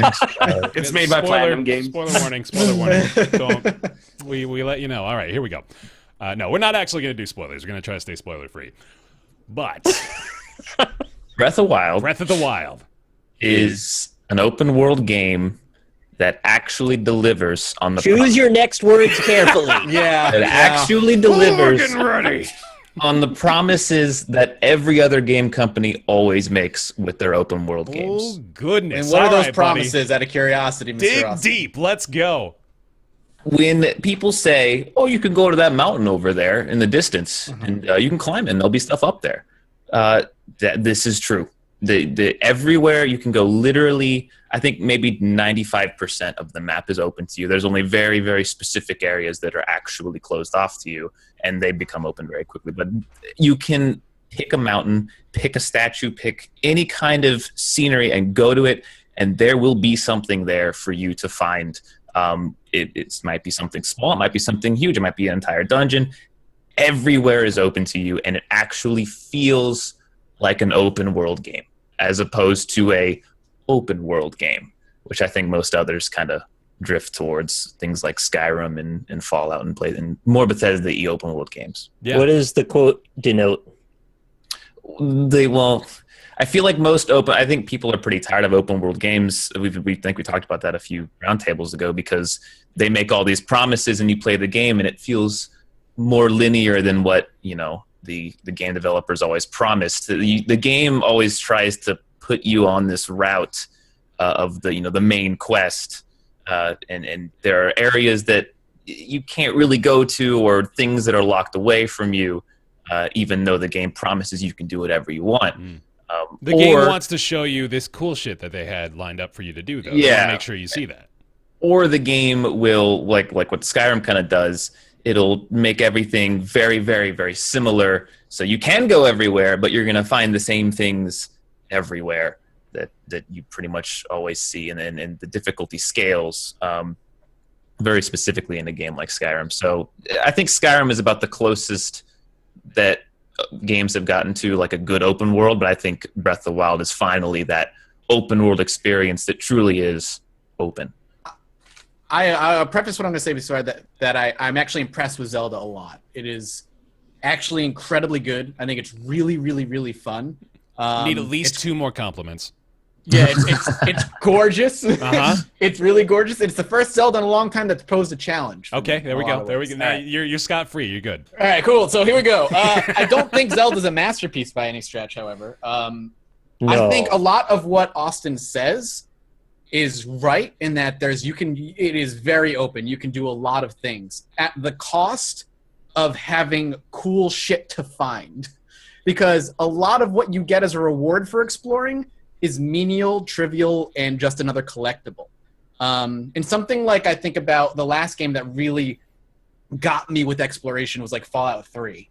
I loved exploring in Fallout 3, and there was always a reward for finding something, whether it be a new blueprint or a really cool weapon, or just a really cool, like, hidden home that told its own story of these people who were surviving there and eventually died. That was cool. But in Zelda, you're constantly bombarded with rewards, but the rewards are not substantial. It's opal, it's a gem, it's a Korok seed, it's a weapon that'll break after one combat. It's little things. They're constantly giving you little rewards for finding and going out and exploring, but none of it feels like, holy shit, look what I found. And that aspect, I feel like, is missing. What Zelda does really well, though, and the reason I think I'm hooked on Zelda, even though I have a lot of complaints about it, is it removes a feature that so many open world games have. Mm-hmm. And that is, you still climb towers in Zelda, but when you unlock the map, it doesn't pepper the map with all these things you can go and do. It just leaves it open. It's like, here's the topography of the zone, but we're not going to tell you where anything is. If you want to go find it, you can. So the Ubisoft formula for that is climb the radio tower, create a checklist of items to complete, and then, go about your business. But this takes that out. Yep, and removing that makes it feel like things that you discover, even if they're not super rewarding, it feels like it's natural that you've come across. It doesn't feel like the game is like, there's something cool over here, go check it out. You stumble across it because maybe you caught something at the corner of your eye while you were running around, while you were paragliding down, and you go and find it yourself, and it feels like your discovery as opposed to the game telling you where there's something is. But it's at a cost, and I feel like that cost is substantial rewards for going out and looking for those things. I disagree. We'll get to that in a second. Like, one of the things I'd love Zelda to have is cool weapons, but even, like, spoilers, the Master Sword is in the game. Even the Master Sword, there's a fucking cooldown on that sword. You can't use it forever. You have to. If you use it too much, it goes on a cooldown and you can't use it anymore. So it's like, oh, cool, finally, a weapon that doesn't break. Oh, I used up my Master Sword energy. Gotta wait. Like, I hate that. Like, why are you restricting me that way? It's so weird. I want to go back to the I want to go back real quick to the exploration point, because I just want to hammer that home. I think they nailed it. Like, it's incredible to me. I really, really like this game. I'm not alone in that, obviously. I do too. I actually really like the game a lot. Like, but man, is it ever satisfying. When I play Zelda, I fucking love being able to go wherever I want from basically the get-go. I mean, you've got the stamina wheel, of course, which you want to upgrade immediately to be able to actually move around satisfactorily. But right away, you can go basically anywhere, and that's so cool. When I play this and then go back to play something like Horizon Zero Dawn, which is a fantastic game in its own right, I get a little disappointed because it's like, oh man, I'd really like to go over there right now. In Zelda, I could, but I have to like complete some arbitrary objective, or I just have an invisible wall stopping me for some reason. Like there's so few artificial impedances in Zelda and that just makes it so enjoyable to play, because you very seldom feel like you're being limited. You have so much potential to just do what you want to do, and it's incomparable to me right now based on what I'm playing. Like, there's no experience like it. It's so awesome. It's the first game in a long time that has made exploration enjoyable again for me, which I think is an achievement in and of itself. And I was not expecting a lot from Zelda, from Breath of the Wild, and I am thoroughly impressed with what they have. I think we had like an ideal experience going into Breath of the Wild here, with a pleasant surprise, or at least I did. Like I had zero expectations, and I'm like, wow, this is reinvigorating my love for games almost. It's great. I'm in the same boat. If you remember back when Rob and Austin and I did the magic thing, we actually, there was an episode where we found the first screenshot that they put of Breath of the Wild. And we were tracing lines around where the skybox was, because I honestly didn't believe that Nintendo would be capable of making an open world game that had that level of breadth of the wild. Hey, there you go. And it now. So as it turns out, they pulled it off, and I have to say it's one of the more meaningful open world experiences that I've played. I really like the game as well. I think I've put in about 80 plus hours on it now, which I would say is probably indicative of any type of experience you can put that much time in. You enjoyed it to some degree. Yep. What are you doing? Otherwise, you're just spending your time being angry. And God damn it, Zelda! Yeah, I think it's a beautiful world. I think it's unfortunately hampered by the hardware. When it does make it into being properly emulated, I think it'll be an absolutely stunning game. And I do like the art style of it. It's just it needs anti-aliasing badly. The whole game has just like undulating grass textures and foliage everywhere, which at that resolution just don't look as good as they could. But even with the limited hardware they still made it look pretty good. So I have to hand them that. They drastically reimagined the way Zelda games work in this case, which is also a pretty big departure and a bit gutsy. This isn't a game where it's a lock-and-key progression system. It's not like a pseudo-Metroidvania. You literally can go from the beginning place to the end boss immediately. As soon as you pass the first hour, which is like a tutorial thing, you get a thing that lets you fly off. Which is not how Zeldas work. You usually have to go through a prescribed path of you get this item, leads you to this item, leads you to this item, leads you to that item, leads you to this.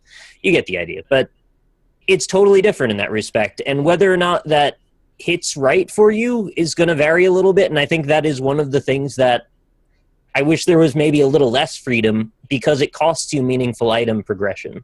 Yeah. In terms of things that are really exciting to find in the game, it's 100 different weapons that are basically unusable or disposable, and a couple magic things that happen that are kind of cool, and a sword that's really cool.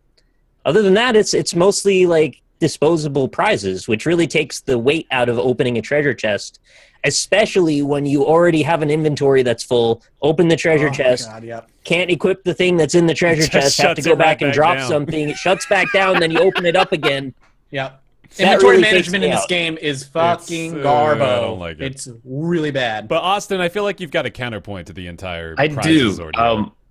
The whole reward system. Yeah. I think you guys, I'm going to agree with you. The item system in this game is weak, and I think that's intentional. I think they did that on purpose. That the reason you're exploring it isn't to find. Well, I mean, it kind of is to find these items, but they do it very well. Where like you're not looking for. I'm going to start over. I've totally lost my train of thought. It's okay. Before you get too into it, I want you to know that I understand they did it intentionally. I'm just criticizing the system. Yeah. The things that you find aren't items. They aren't things that you put in your inventory. They're things in the world. There's things that you see along the way, events that happen, the shrines that you find, the puzzles that lead to the shrines. Those are the things that you find that are insanely very beautiful and things that you want to see. Like I don't, it sucks because I want to say like certain things that are spoilers that I can't use as examples, but the mind-blowing moments in Zelda aren't holy crap, I got this really cool weapon. They're holy shit, is that actually in front of me right now? Can I go fight that? Is that a thing that's useful to me? And you go and it is like it's my argument to that is like the reward is nostalgia. And what if I'm new to Zelda? Then that reward is lost on me. I don't think it is. A lot of the it's like, crazy... oh my god, the Temple of Time.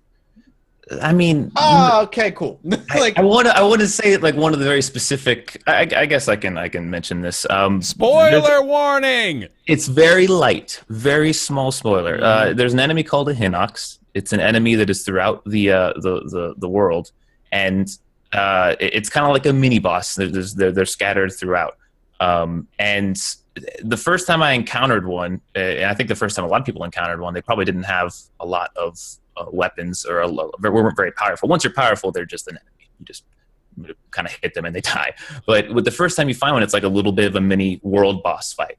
And when I encountered it, it was just out there in a field, like on a cliff, and it was like just a random boss fight. I was like, this is amazing that I wasn't told to go find this. I didn't get a quest that was like, hey, go fight the Hinox on top of the mountain and you'll be rewarded with 500 gold. No, it was just like, this is just here. I found this and I killed it. I died a few, and I got rewarded with some really good weapons that were. Weapons? I got a bunch of toenails and shit. No, Hinoxes always drop weapons. I got a couple weapons too, but they've already broken on me. That's the problem. Like that's my issue I understand that the durability system is done on purpose, but it detracts from the rewards because you know that these things are going to break, so you don't want to use them because you want to save them for a fight. And now they're eating up inventory space because you don't want to use them because they're so good. And then you use them and then they break.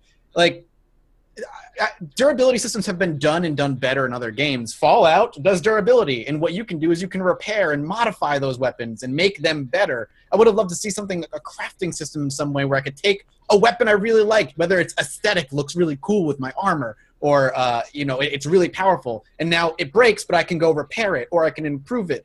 Let me find like the cool shit that I find. Let me fucking keep it. And their counter argument is Nintendo did this intentionally to keep you from fast traveling to wherever the place is that you have to keep repairing your weapon. And my counter to that counter is, but you also have to do that for Spirit Orbs anyway. Yeah. Oh, so, well, yeah, you got to go back and you got to activate. When you want to upgrade. Not often, though. You still have to find 4 shrines to get an upgrade. Yeah, I mean, those are probably that might be a bit of a false comparison because I disagree completely. Like, I hate durability systems that are like, oh, your weapon broke, go to town and repair it. Why? Like you just want to take my gold away. This is just a gold sink. I think durabilities in general is garbage in all games. I'm just saying if you're going to do a durability system, make it a meaningful one and not one where your weapons. I think this is a meaningful one. I think this is the first meaningful one. It has a reason to exist as opposed to, just go repair your weapon at the store. Or just don't let my weapons break and let me pick what I like. If your weapons didn't break and you went and you found a really cool weapon, they would then have to go to every area and make sure that you couldn't get a really, really good weapon and then make the rest of the game. Right. I know it's a balancing issue, but the way they could have gotten around that is the exact same way they did the Master Sword. They already found the solution to that problem. If they just made levels or called your hearts levels, you couldn't wield this one unless you had X amount of hearts. There's your gate situation, and they could have done that. But then I got the Master Sword halfway through the game. The rest of the game, that anytime I find a weapon, it's now pointless. Like, there's no reason to pick up any weapons. Some people might want to use different types of weapons. There is actually an amazingly diverse set of weapons in this game. Mm-hmm. And I like some of them, but I don't want to depend on any of them because they all break in 1 or 2 instances of combat. I think the most divisive thing is the fact that they, for the most part, probably 90% of your weapons shatter within 2 or 3 enemies, and it's really bad sometimes. Like it doesn't seem like these weapons should be so fragile. You've got this big old bokoblin club that fucking weighs 30 pounds, bashing things around with it. Like, that thing's not going to break in 3 uses, you know? And I'm not arguing for the realism aspect. I'm just saying, like, you gotta give me something that can work for a little while at least. If you're you begin to find weapons that last. I mean, I don't want to say a long time, but they last much longer. You can get specific weapons that will have a durability stat increased. Yeah, that will last a pretty sizable amount of time, and you can use those to garner better weapons and fill your inventory up. I mean, I would say maybe the first 2 hours of gameplay, I had trouble with weapons. Like, I couldn't have enough weapons, but I hit a certain point where I fought that Hinox, or no, I fought a Guardian, and it dropped its Guardian weapons. And once I got those, I used those for more difficult fights like Guardians and Hinoxes and stuff, and that allowed me to get enough weapons to start this cycle where I was always replacing weapons with better weapons or similar weapons. I just never had a problem ever again. So do you think that's like the ideal outcome for Nintendo using this system? Is like they kind of wanted it to escalate that way? They were hoping that at the start it would be kind of difficult to come across usable stuff, and then by the midway point maybe you're starting to cycle out the not so good for the much better? I mean, I didn't like when I couldn't find weapons early on, but it solved itself so quickly that I was like, you know, that's okay. It was only the first couple hours. Sure. You know, another solution that I would have really enjoyed is if when you get towards the end game, there were maybe some really rare minerals you could find that would allow you to imbue a weapon with indestructibility, right? So that Make way, them super rare finds or something. exactly. Yeah, You could pick maybe 2 or 3 of your favorites in an entire playthrough and keep them after the case. And it doesn't mean that you don't still have that destructibility system, but you can get around it once the game is largely over and you're just cleaning up stuff. I just don't understand why in other games durability is shit on, but Zelda, it got praised. Like Witcher, I fucking hate the durability system in The Witcher, but at least I can still use my at least I can still use my broken weapons when they break. They are still usable. These ones, they're gone. Fucking yeah, like in Zelda, oblivion. they just shatter, and now you're like, fuck. At least in Witcher, it's like my sword broke, but at least I can finish defending myself and get out. Like, why is durability shit on in other games, but in Zelda it's so great? Because that they when you're using your weapons, unless you're hitting the wall with your weapon, you're likely fighting an enemy, and there's very, very, very few enemies in the game that don't drop weapons. And so if you play well and you play smart, you kill an enemy. If your weapon broke and it killed the enemy, you can pick up its weapon, kill the next enemy, and eventually you'll get a good weapon that just will break instantly. All the bokoblin weapons, they intentionally break very quickly. That's why when you go to a bokoblin encampment, you're not getting out of there with a good weapon unless you kill it all and open the chest, and maybe the chest will have a good weapon. Oh, Ryan, you can just ask. Weapons don't auto-equip when they break. You have to equip a new one. So you have to go to the inventory every time. You hold down the right button, a little inventory thing comes up. You have to flick over to the weapon, let go, and then you have a weapon up. So imagine your finger is on the left analog stick and you need to go to the D-pad, which means you can no longer be controlling your character. But it pauses. Hit right. Yeah. It pauses the game. I find it really awkward even 80 hours into the game No, it's not time. great. The UI in the game is not fantastic. Yeah, but you can't control your character when you're doing that. It's really awkward. It pauses the game, though. You let go, you pause, and There's then that brief moment as you slide your thumb down. it's a fraction of a second. In combat. Yeah, no, the combat's not that crazy. You're not going to have a situation where that fraction. I am, and I did.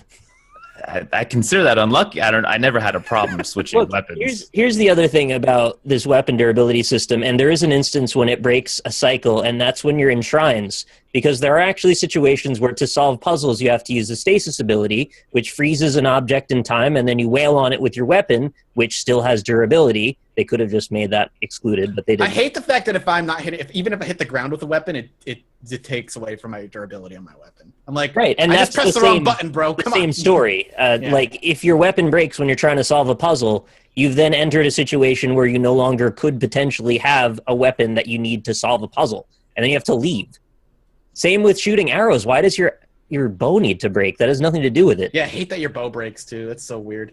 So they can reward you with new bows. But because your weapons break, none of the rewards feel substantial. Is my point. Yeah, this is like circular logic, right? Like you're getting rid of good things to give you more good things. That's just sort of a half measure. It's not like it's rewarding. Because if they gave you a good thing that didn't break, all the rest of the good things in the game are no longer interesting. This is a game where you can start it and go right to Ganon, though. Yeah. Like, it's open like that on purpose. Let it just, if I want a fucking weapon and I find a good weapon, let me keep it.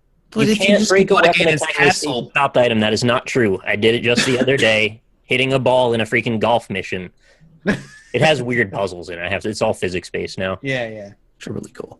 I can see why, I'm totally okay with people disliking this system. It's understandable. It can be frustrating. I just think that once the system starts to work a few hours into the game, I think it really rewards exploration. And it's another tick on the rewarding explanation thing, finding the cool things, finding shrines, finding weapons. I'm still finding, I think yesterday I found the weapon I had never seen before, has like 100 attack. I was like, this is amazing. This is one of the best weapons I've ever found. Still now 60 hours into the game. Yeah, that's crazy. That is like you're starting to put it into a light that I can stomach a bit more. Like I'm not bothered by it. Like I find it an inconvenience, but I don't really care. Also, like I'd find myself just playing and just kind of getting accustomed to the system.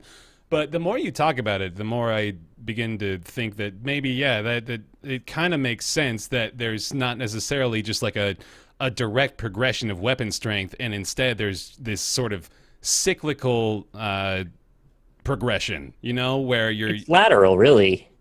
Well, I mean, there are better ones, but for the most part, it doesn't matter that they're better because they're all going to break. Have you fought a silver enemy yet? Well, I don't know. What's the silver enemy? On that it's just a more powerful enemy that appears later in the game as you progress. Super spoiler. But yeah, no, I can kind of understand the logic there, is what I'm saying. Like, it makes sense to me that if it does work the way you describe, which I am certainly inclined to take your word for that, like I could get behind being able to progress in that fashion, because I think it, would sort of continually encourage that same level of exploration, just like you were saying. Like, I think right now I'm wondering how long I'm still going to be inclined to go seek out further shrines and go into the nooks and crannies and really try to find stuff. But maybe that's the justification that keeps you going. In a weird way, you guys are kind of like, you're selling me on the game in the weirdest way possible, which is that this weapon mechanic is so divisive that I have to find out for myself, because I'm the kind of person that, at least conceptually, I'm like, just give me a gun at the start of the game, and then as I get further into the game, just change the gun, or the sword or something like that. I agree with Mathis that in The Witcher 3, like, my major complaint about the game is the durability, and it seems, and Austin touched on this earlier as well, it seems really like an artificial sort of chore to be like, well, my steel stick is now bent, so I have to go back and spend some gold in the town to fix it.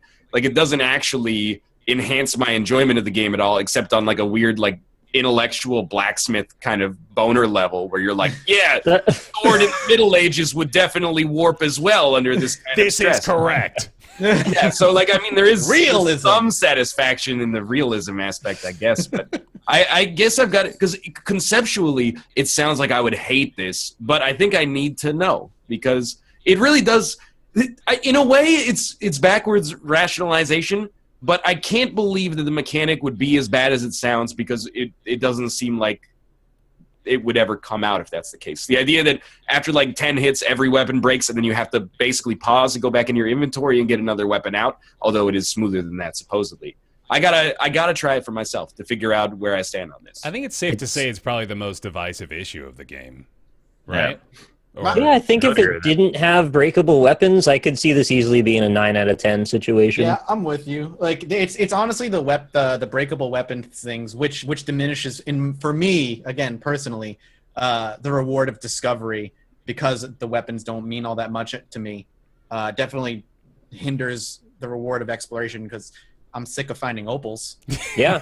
I mean, it also helps I'm like, oh my god, I found this chest. It was like so hard to get to. You found an opal.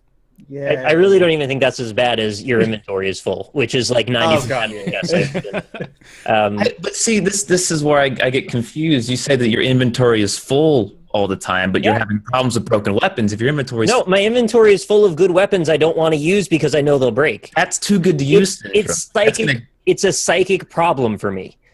One of the first things I said when I started playing this game is like I have to convince myself to use the good weapons. Yeah, Otherwise, man, I'm gonna have 20 good weapons that I just never want to use because I'll never know when to use them. That's going to make the system bad for you. If you don't use the good weapons when needed, then I think we've like boiled it down to a science here, where like we want to have that badass sword, not to use it. We want everyone to see it. I want to appreciate the progression element of having gotten it. Yeah. That's what I like about The Witcher. I'm always finding weapons, and I can finally find one that's even slightly better. I get to switch it out, and it looks different, and it's cool. I hate that it breaks, but at least I can repair it, and I can still use it later on in the game. And I will want to say, besides a very specific kind of weapon, the better the weapon is, the longer it lasts. Right. There are weapons that do last longer. That is, I 100% agree with So there is a sense of progression. Your weapons do feel like they're getting better. Mm-hmm. Correct me if I'm wrong, but it's also like it seems like an unusual spectrum of balance for a game to not have weapons that get cracked, but weapons that actually are destroyed. Like typically, games don't treat weapons as a finite resource that they're like, consumable in this, gone. more or less. Yeah. Yes. Yeah. So I feel like there's, at the very least, there's got to be like some adjustment period there where you're like, this isn't really a weapon. This is like It's a consumable. basically. Yeah. Yeah, and being the type that 100% games and wants to collect everything, it just drives me nuts. I know it's a personal issue, but I think it's a problem as well.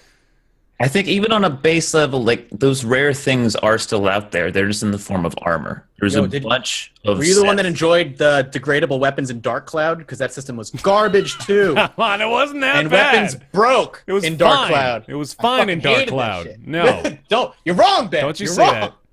Look, I also want to mention the crafting system in this being a bit half-baked. Like, they came across like they were going to make this sort of a big feature of the game, that survival mechanisms were kind of a big part of the experience. I think the cooking's good.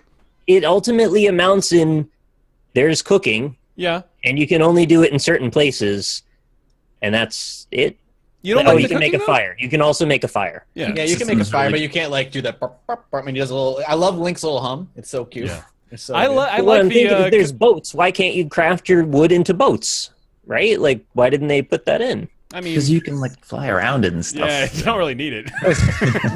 But like, I think that there's only one point in the entire game where you actually need a boat, and that's to get to one of the islands. oh, you don't Otherwise, even need it then. Do you not? No. No. You know. Going to the technical aspect of the game for a split sec, I want to say I fucking justified chat. That game does not run at 60 frames a second, you Nope. psychopaths. That game barely holds 30 on television. It's my other complaint about the game that really drags it down for me, because I mostly play on TV. I've played it portable before, like in bed or something, but I play it on the TV, and that game will run 30 and dip into the teens occasionally. where In the there's, like, a lot of villages, stuff. dude. Oh, it Yeah, chugs. it goes and it stutters, It's and I so heard bad. it's worse on the Wii U actually, so It maybe is, it's yeah. worse for you. Oh, it's it's worse awful. in different places depending on which version you have. Go into the so, I don't know if this is a spoiler. There's one of the, well, okay, it's a village, and Yeah. the more people and things, it's just like you can tell when a new asset enters the picture because it's loading up. Like it goes There so are times slow. there are times even on the Switch where I've been fighting and the game will freeze for like a couple seconds, like just stop, and then Yeah, it's like, and we're going. Okay, I'm like, all swarms right, of got bats. it.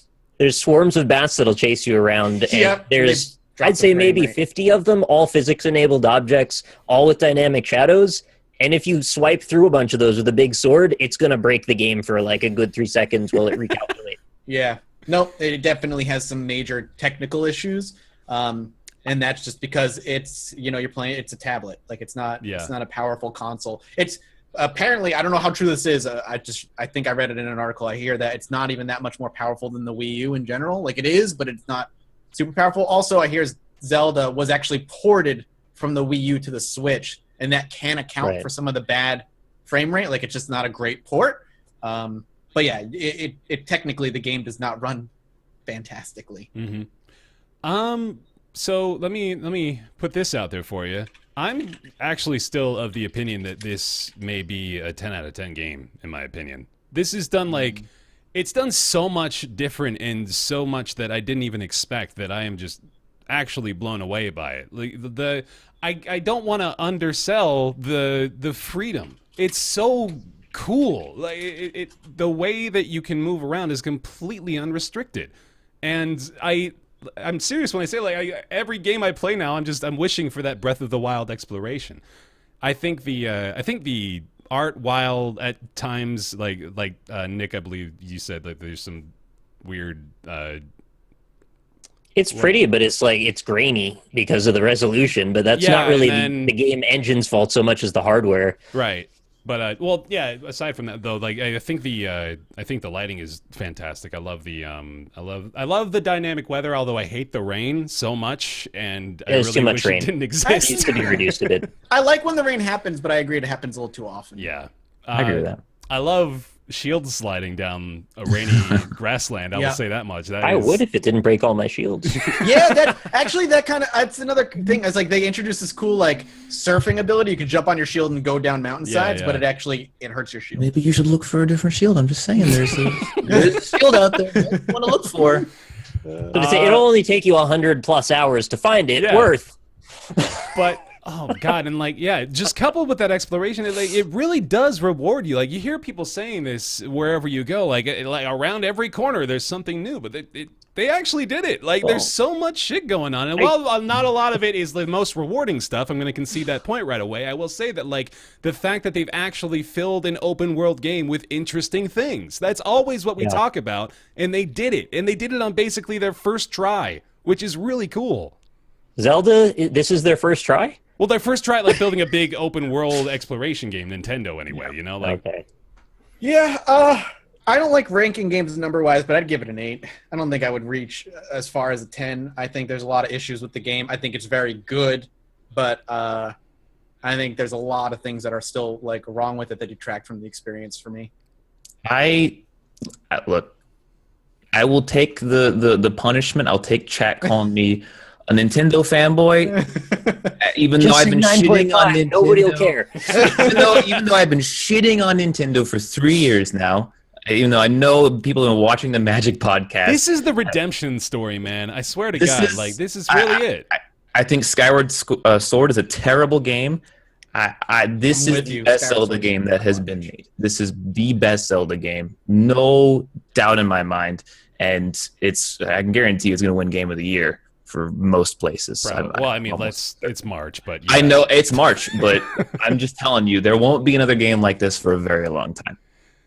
If there's one thing I hope other open world developers take from Breath of the Wild, it's removing the markers from the maps. Yeah. They take that away, and that's what Breath of the Wild does for the gaming industry. I will be a happy man. I think is its biggest. I think that's Breath of the Wild's biggest strength. I want to latch onto that because again, I'm really actually enjoying that I'm playing so many of the same style of game right now. But like comparing the way that you find collectibles on the map in 3 games, Breath of the Wild, Horizon, and now Nier Automata. I love the subtlety of the distinction in Zelda, and I think that is like the way to go. This is kind of a minor thing, but I'm noticing it a lot as I'm playing these games, where in Horizon Zero Dawn, if you're walking around out in the open world, you can find the wood sticking out, you can find all the little herbs and the medicine, and they all have these big icons. They're kind of obnoxious. Like they're up there, and you almost can't help but go get them because it's like, go get this thing, you better make sure you get that so you can use it.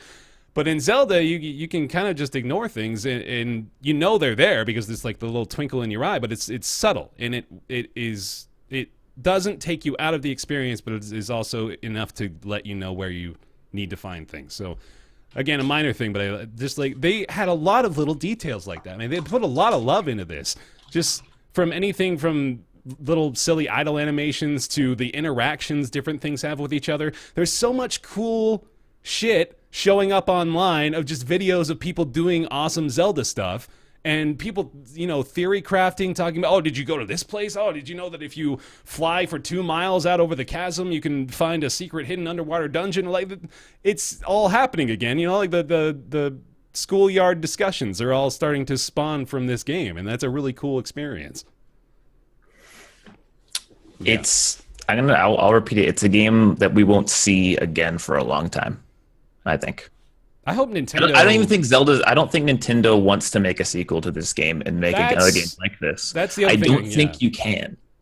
Do I really don't think this game it lends itself to being its own experience. If they did it again, it's going to start to feel samey. I don't think you can do it again. I don't know. How do you guys think? I wanted to ask, like, I would love for Nintendo to, well, I really hope they're learning from this, right? I mean, like, this is probably one of the best video game releases they've ever had, so I'm sure they're looking at the results and thinking, oh, people seem to like this. I would love for them to stick with this direction, wouldn't you? I'd like to. I just don't think it's possible. I think they did such a good job. I think anything else is going to look less good compared to this. Not even if they just like not even a Zelda game, but like a different world maybe. A game like this, no, you could, but Zelda-wise, yeah. no. I mean, Zelda has too much character. They took all the things from old Zelda, put it in this world. You can't do that again. Yeah, we're not going to have a place with another Gerudo Desert that is going to be more interesting than the one they already had in this one. Let's hope that they give such a loving treatment to Metroid soon. No, I'm giving up on that. I'm serious though. I'd love to see like a good Metroid game again. That you saying that just physically hurt me. Metroid Prime in that kind of game world would be incredible, but I agree. don't believe they will make that. God, I would do a lot of bad things for a game like I'm that. sure you would. Hey man, you never know. How about 3 years down the road we're talking about that game? They didn't even celebrate its 30th anniversary. They do not give a shit about Metroid. I was going to say one other thing. Should I bother critiquing the soundtrack of Zelda? And think you probably all loved it, right? I can latch onto that, actually. I was sort of disappointed with the lack of a soundtrack, to be honest. That's I what really it is. thought It's there were a very lot of instances quiet. where music would help, but yeah.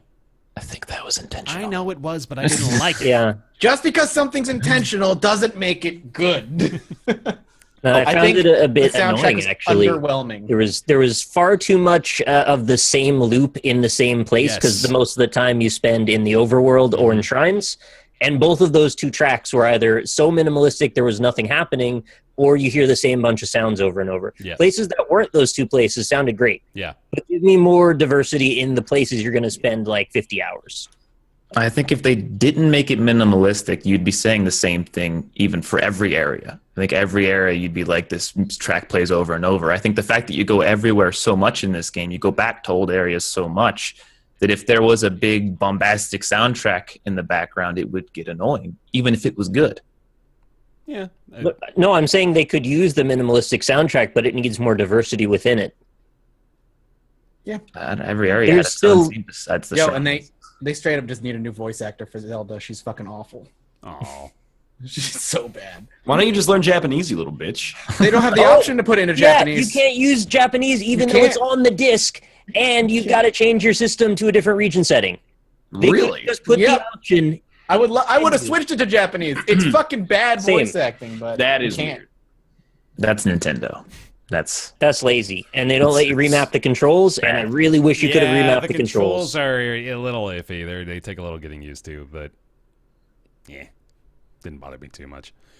Yeah, I mean, shit, dude. Breath of the Wild, it's real good. It's got some flaws, Good game. but it's just real fun. Thumbs up. 7 out of 10. I will be very excited to play it again in 10 years when they re-release it as the platinum version on better On the hardware. Switch 2. And also, I will be very excited to play it on emulator. But we have to wait because 6 months from now, everybody's got to hate this game.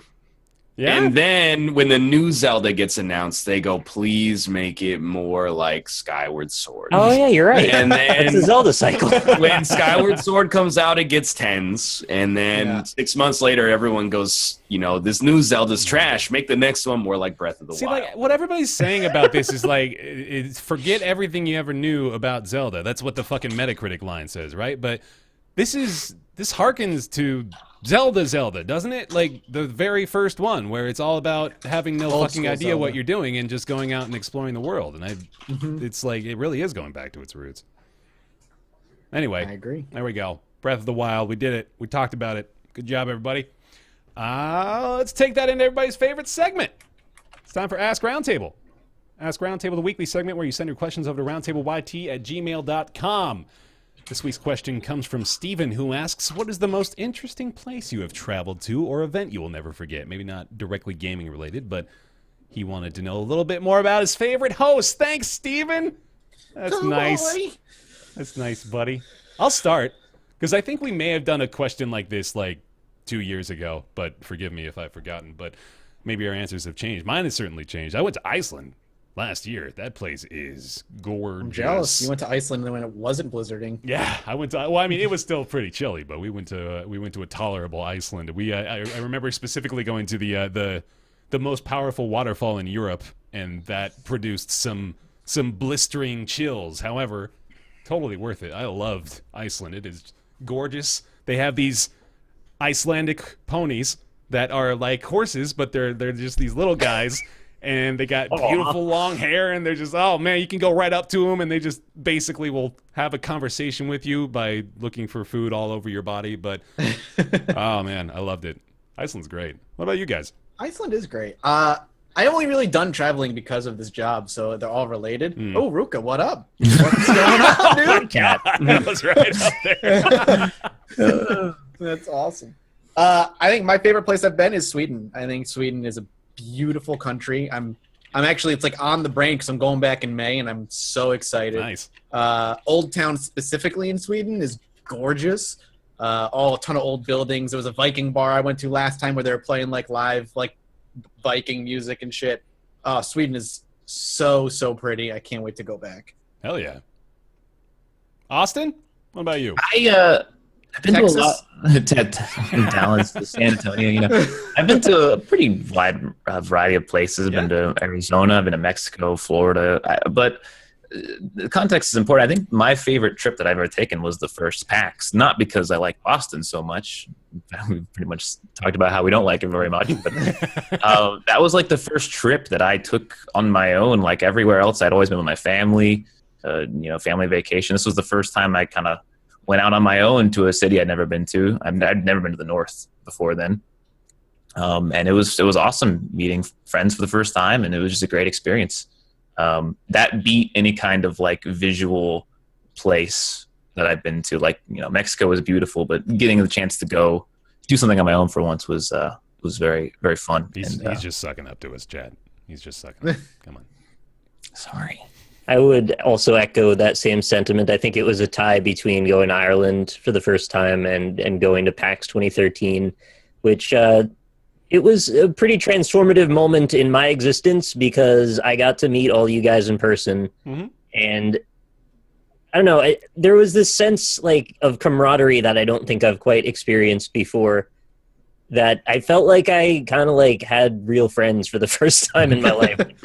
Was 2013 the one I weaseled my way in? I believe so. That's the infamous one, man. Boston 2013. Yeah. Yeah, it was really neat. I kind of like shadowed Ryan everywhere he went, and he was cool with it, and that was really cool for me. So I appreciate that, Ryan. Thank you. Hey, this is back in the day when like there was almost nobody doing Twitch and YouTube that went to PAX as media. Yeah. And you'd talk to people and be like, yeah, I have like a YouTube channel. And they're like, oh, that's novel. I haven't heard that 100,000 times this weekend, so that's cool. Those are the days, man. I still have your freaking business card from 2013 where on the back it's like over 150,000 subscribers, over 5 million views a month or whatever. What about you, Ryan? Yeah, no, it's definitely Iceland as well. Like it was cool to go to. Like all the PAXs have been fun, and I like traveling to San Francisco. London was cool, but very expensive. Oh my God, London was so expensive. Okay, Ruka is actually scratching your face right now on Mathis on the screen. Sorry, did I offend you? What did I do? He knows. Hey, don't eat that. Don't talk about London. Yeah, but Iceland was really cool. Like, it's just such a different looking country. The environment is so different than any place I've ever been that it was like it was almost alien. And then like we went to like the hot springs, whatever it's called. I think it's called the Blue Lagoon, which is like amazing. It felt like we were on the moon, and then you're like in this hot spring naked. So there's a bonding experience there to start with. And then it started like hailing on us. Oh, these wow. like chunks of hail that they were the size of golf balls, but they were the size of like, I don't know, like a small ball bearing or something like that. And you're like, this is actually painful. It's just hitting me on my cold, bare skin, but also like, you know, it's kind of transcendental in a weird way. So that place was cool. I mean, Japan's cool as well, but it's not that not American, if that makes sense. Like, yeah, I get what you're saying. All right. it's, you know, because of globalization, like it's easy to get around in as someone who speaks English. So not that Iceland isn't, but Iceland is also like being on an alien planet. So Iceland holds on to a lot of its Nordic roots. You guys make me want to go to Iceland now. It's great. man. Iceland pretty cool. is one of those, like, you go there with the intention of just disconnecting from the internet and enjoying the beauty of Iceland, and it's like You guys want to go to Iceland? Iceland is like I was going to suggest I that would because go in a there's a heartbeat. place where you can go to watch the Northern Lights, and they have a hotel with just open domes that you sleep under, and it's heated and it's warm and comfy, and a bed, and you just watch the hell Northern. yeah. The I Northern think Lights that's are fantastic. Iceland is beautiful desolation. Like, it's just empty land with the land all cracked and coming up and meeting each other. Like, it looks like it's just like a zone in World of Warcraft. yeah, it's so beautiful. Yeah. When I was trapped in Iceland, we went to go visit. Paradox hooked us up with a visit to the CCP offices for EVE Online, and it was a whiteout blizzard, and our cab was like flying on the highway. Cars were pulled over like with their hazard lights on, waiting for like the whiteout to end, and our guy was just like, "We're going." I'm like, well, this is how I die, going to see EVE Online, a game I don't play, as this guy speeds down a highway in Iceland. But hey, you know, at least I died in a foreign Cool country. story. Yeah. Oh my, it was horrifying. Me and the guy I was with, we just looked at each other, we're like, Yeah, Iceland's beautiful though. The Northern Lights are actually mind blowing. When we Yeah, went I've to got to them, see like, those. That's oh, on my bucket list for sure. Absolutely you guys, incredible. I mean, Nick, you can't see them from where you are in New York? I think it's happened, but I haven't been able to. It's always cloudy. I definitely saw it like a few times as a kid, and I only lived, I don't know, maybe like 4 or 5 hours north of I think you. it's also to do with like the desolation of not having any like light pollution, right? Yeah. If you're out in the wilderness, Yeah. like Well, yeah, that, we were out in like a fucking cabin out in the middle of nowhere, literally. So yeah, That's was awesome. That was I can't really even bad. see stars where I live. Like, It's you that's walk part of the outside at experience. nighttime and it's like, is it like 4 p.m. or 3 a.m.? I can't. You want to be out in the middle of nowhere, just looking up at the sky. That just sounds awesome. Oh yeah. Yeah. it's great. This will not surprise you, but like we were at dinner, and everyone was like, "You gotta go outside. It's the Northern Lights." And then I was like, "What's?" Just like, who cares? Well, I was like, "I've seen them before." I went outside and I was like, "Oh, it's those look pretty good." And then everybody took photos on it, and then the next day we looked at the photos, and they were just all black. Oh yeah, no, Yeah. you get nothing. Need a special camera set up for that. Yeah. All right. Well, thank you very much, Stephen, for that a little bit more intimate question. Appreciate it, buddy. If you got a question for us, feel free to send them on over to roundtableyt@gmail.com. And it's time for everybody's favorite segment after their favorite segment. It is Nick's Weird Games. Ryan, what was your karaoke song of choice? Is that a bad idea? Right for you right there. I mean, there was a lot of rap music. Oh, I should have guessed. Yeah, all right. Well, You get Mambo number 5? Bob the Builder number Mambo number 5. Bob the Builder Man. I can just give This you is the theme second song. time you've Googled for the lyrics to the Bob the Builder version of Mambo number 5.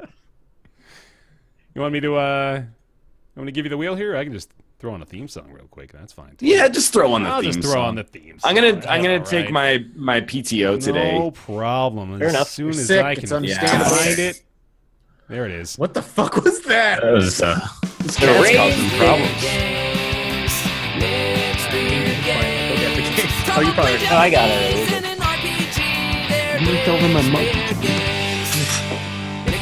There we go. He's very attention stuffed right now. There we Yeah, I don't go. know why. Yo, how come the three of us aren't wearing our esports headsets?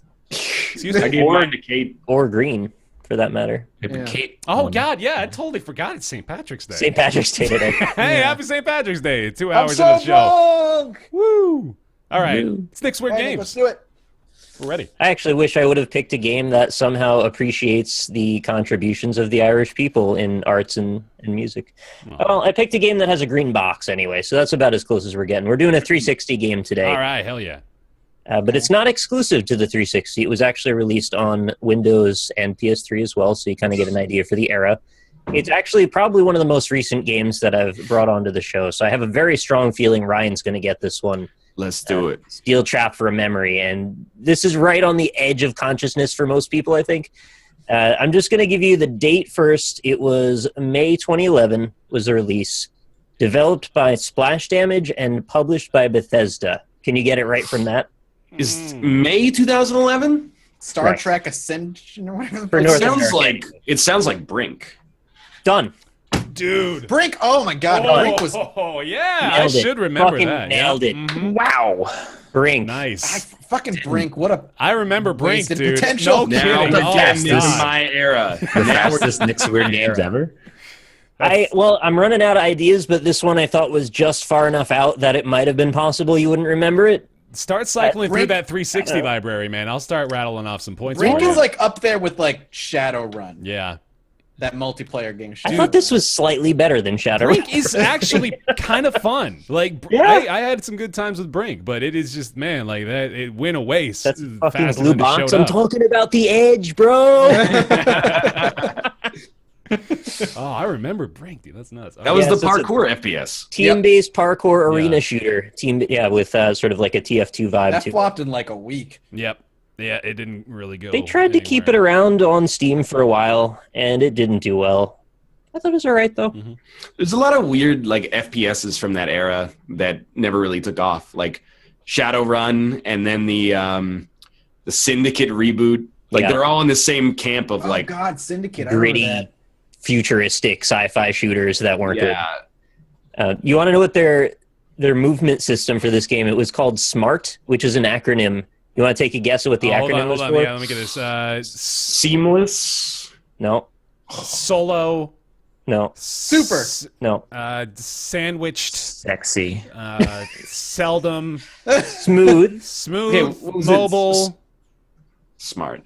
Smooth movement. This might take a while. Yeah. Okay, Mathis got the Smooth second one. movement. Smooth movement. Smooth Yeah. movement assists. Nope. No. Ability. No. Smooth movement. Automatic. Across. Across. Mathis is nailing them. Smooth movement across. Real. rough terrain. Something terrain. Okay. Yep. You nailed Yeah, the what's terrain. the You got to R? guess what the R is, and the R is the hardest one in the whole thing. Rudimentary. Rugged. No.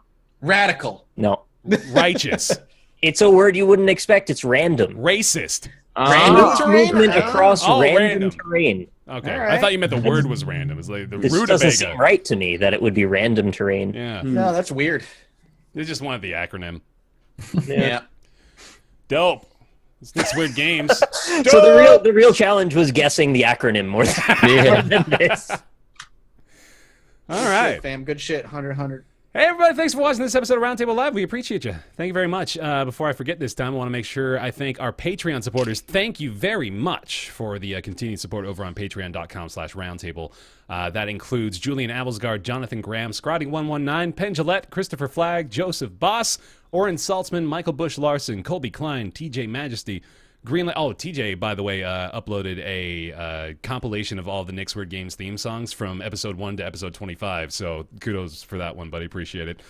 Greenlight, Talks to Walls, Chaos, big fan of Inside Baseball Theorist. That's a good one. Mediocrities, Brizzle Brit, Positron, Myth Scarab, Eric Schooley, and Justin. Thank you all very, very much for your continued pledges over there on Patreon. If you have missed an episode, you can catch the VOD over on our YouTube channels. That is Bear Taffy Mathis Games and Rock Lee Smile. Thank you very much, Austin, for joining us again. Honorary member of the table. Where can they find your stuff, bud? Twitch.tv/last_gray_wolf. Sweet. I mean, every day, 1 to 6 p.m. Central. Playing more Breath of the Wild, yeah? Yeah, still on the first playthrough, so yeah. That's crazy. You can follow us over on Twitter at RoundtablePC. You can catch the show discussion over on our subreddit, roundtablepodcast.reddit.com. And that is it. Follow us here every Friday at 3 o'clock Pacific, 6 o'clock Eastern. We will be back next week. Thank you very much for watching the show. I'm going to get the music as soon as I can find it. There it is. Thank you very much for watching. And we'll see you next time. Bye-bye. Good night, everybody. Later.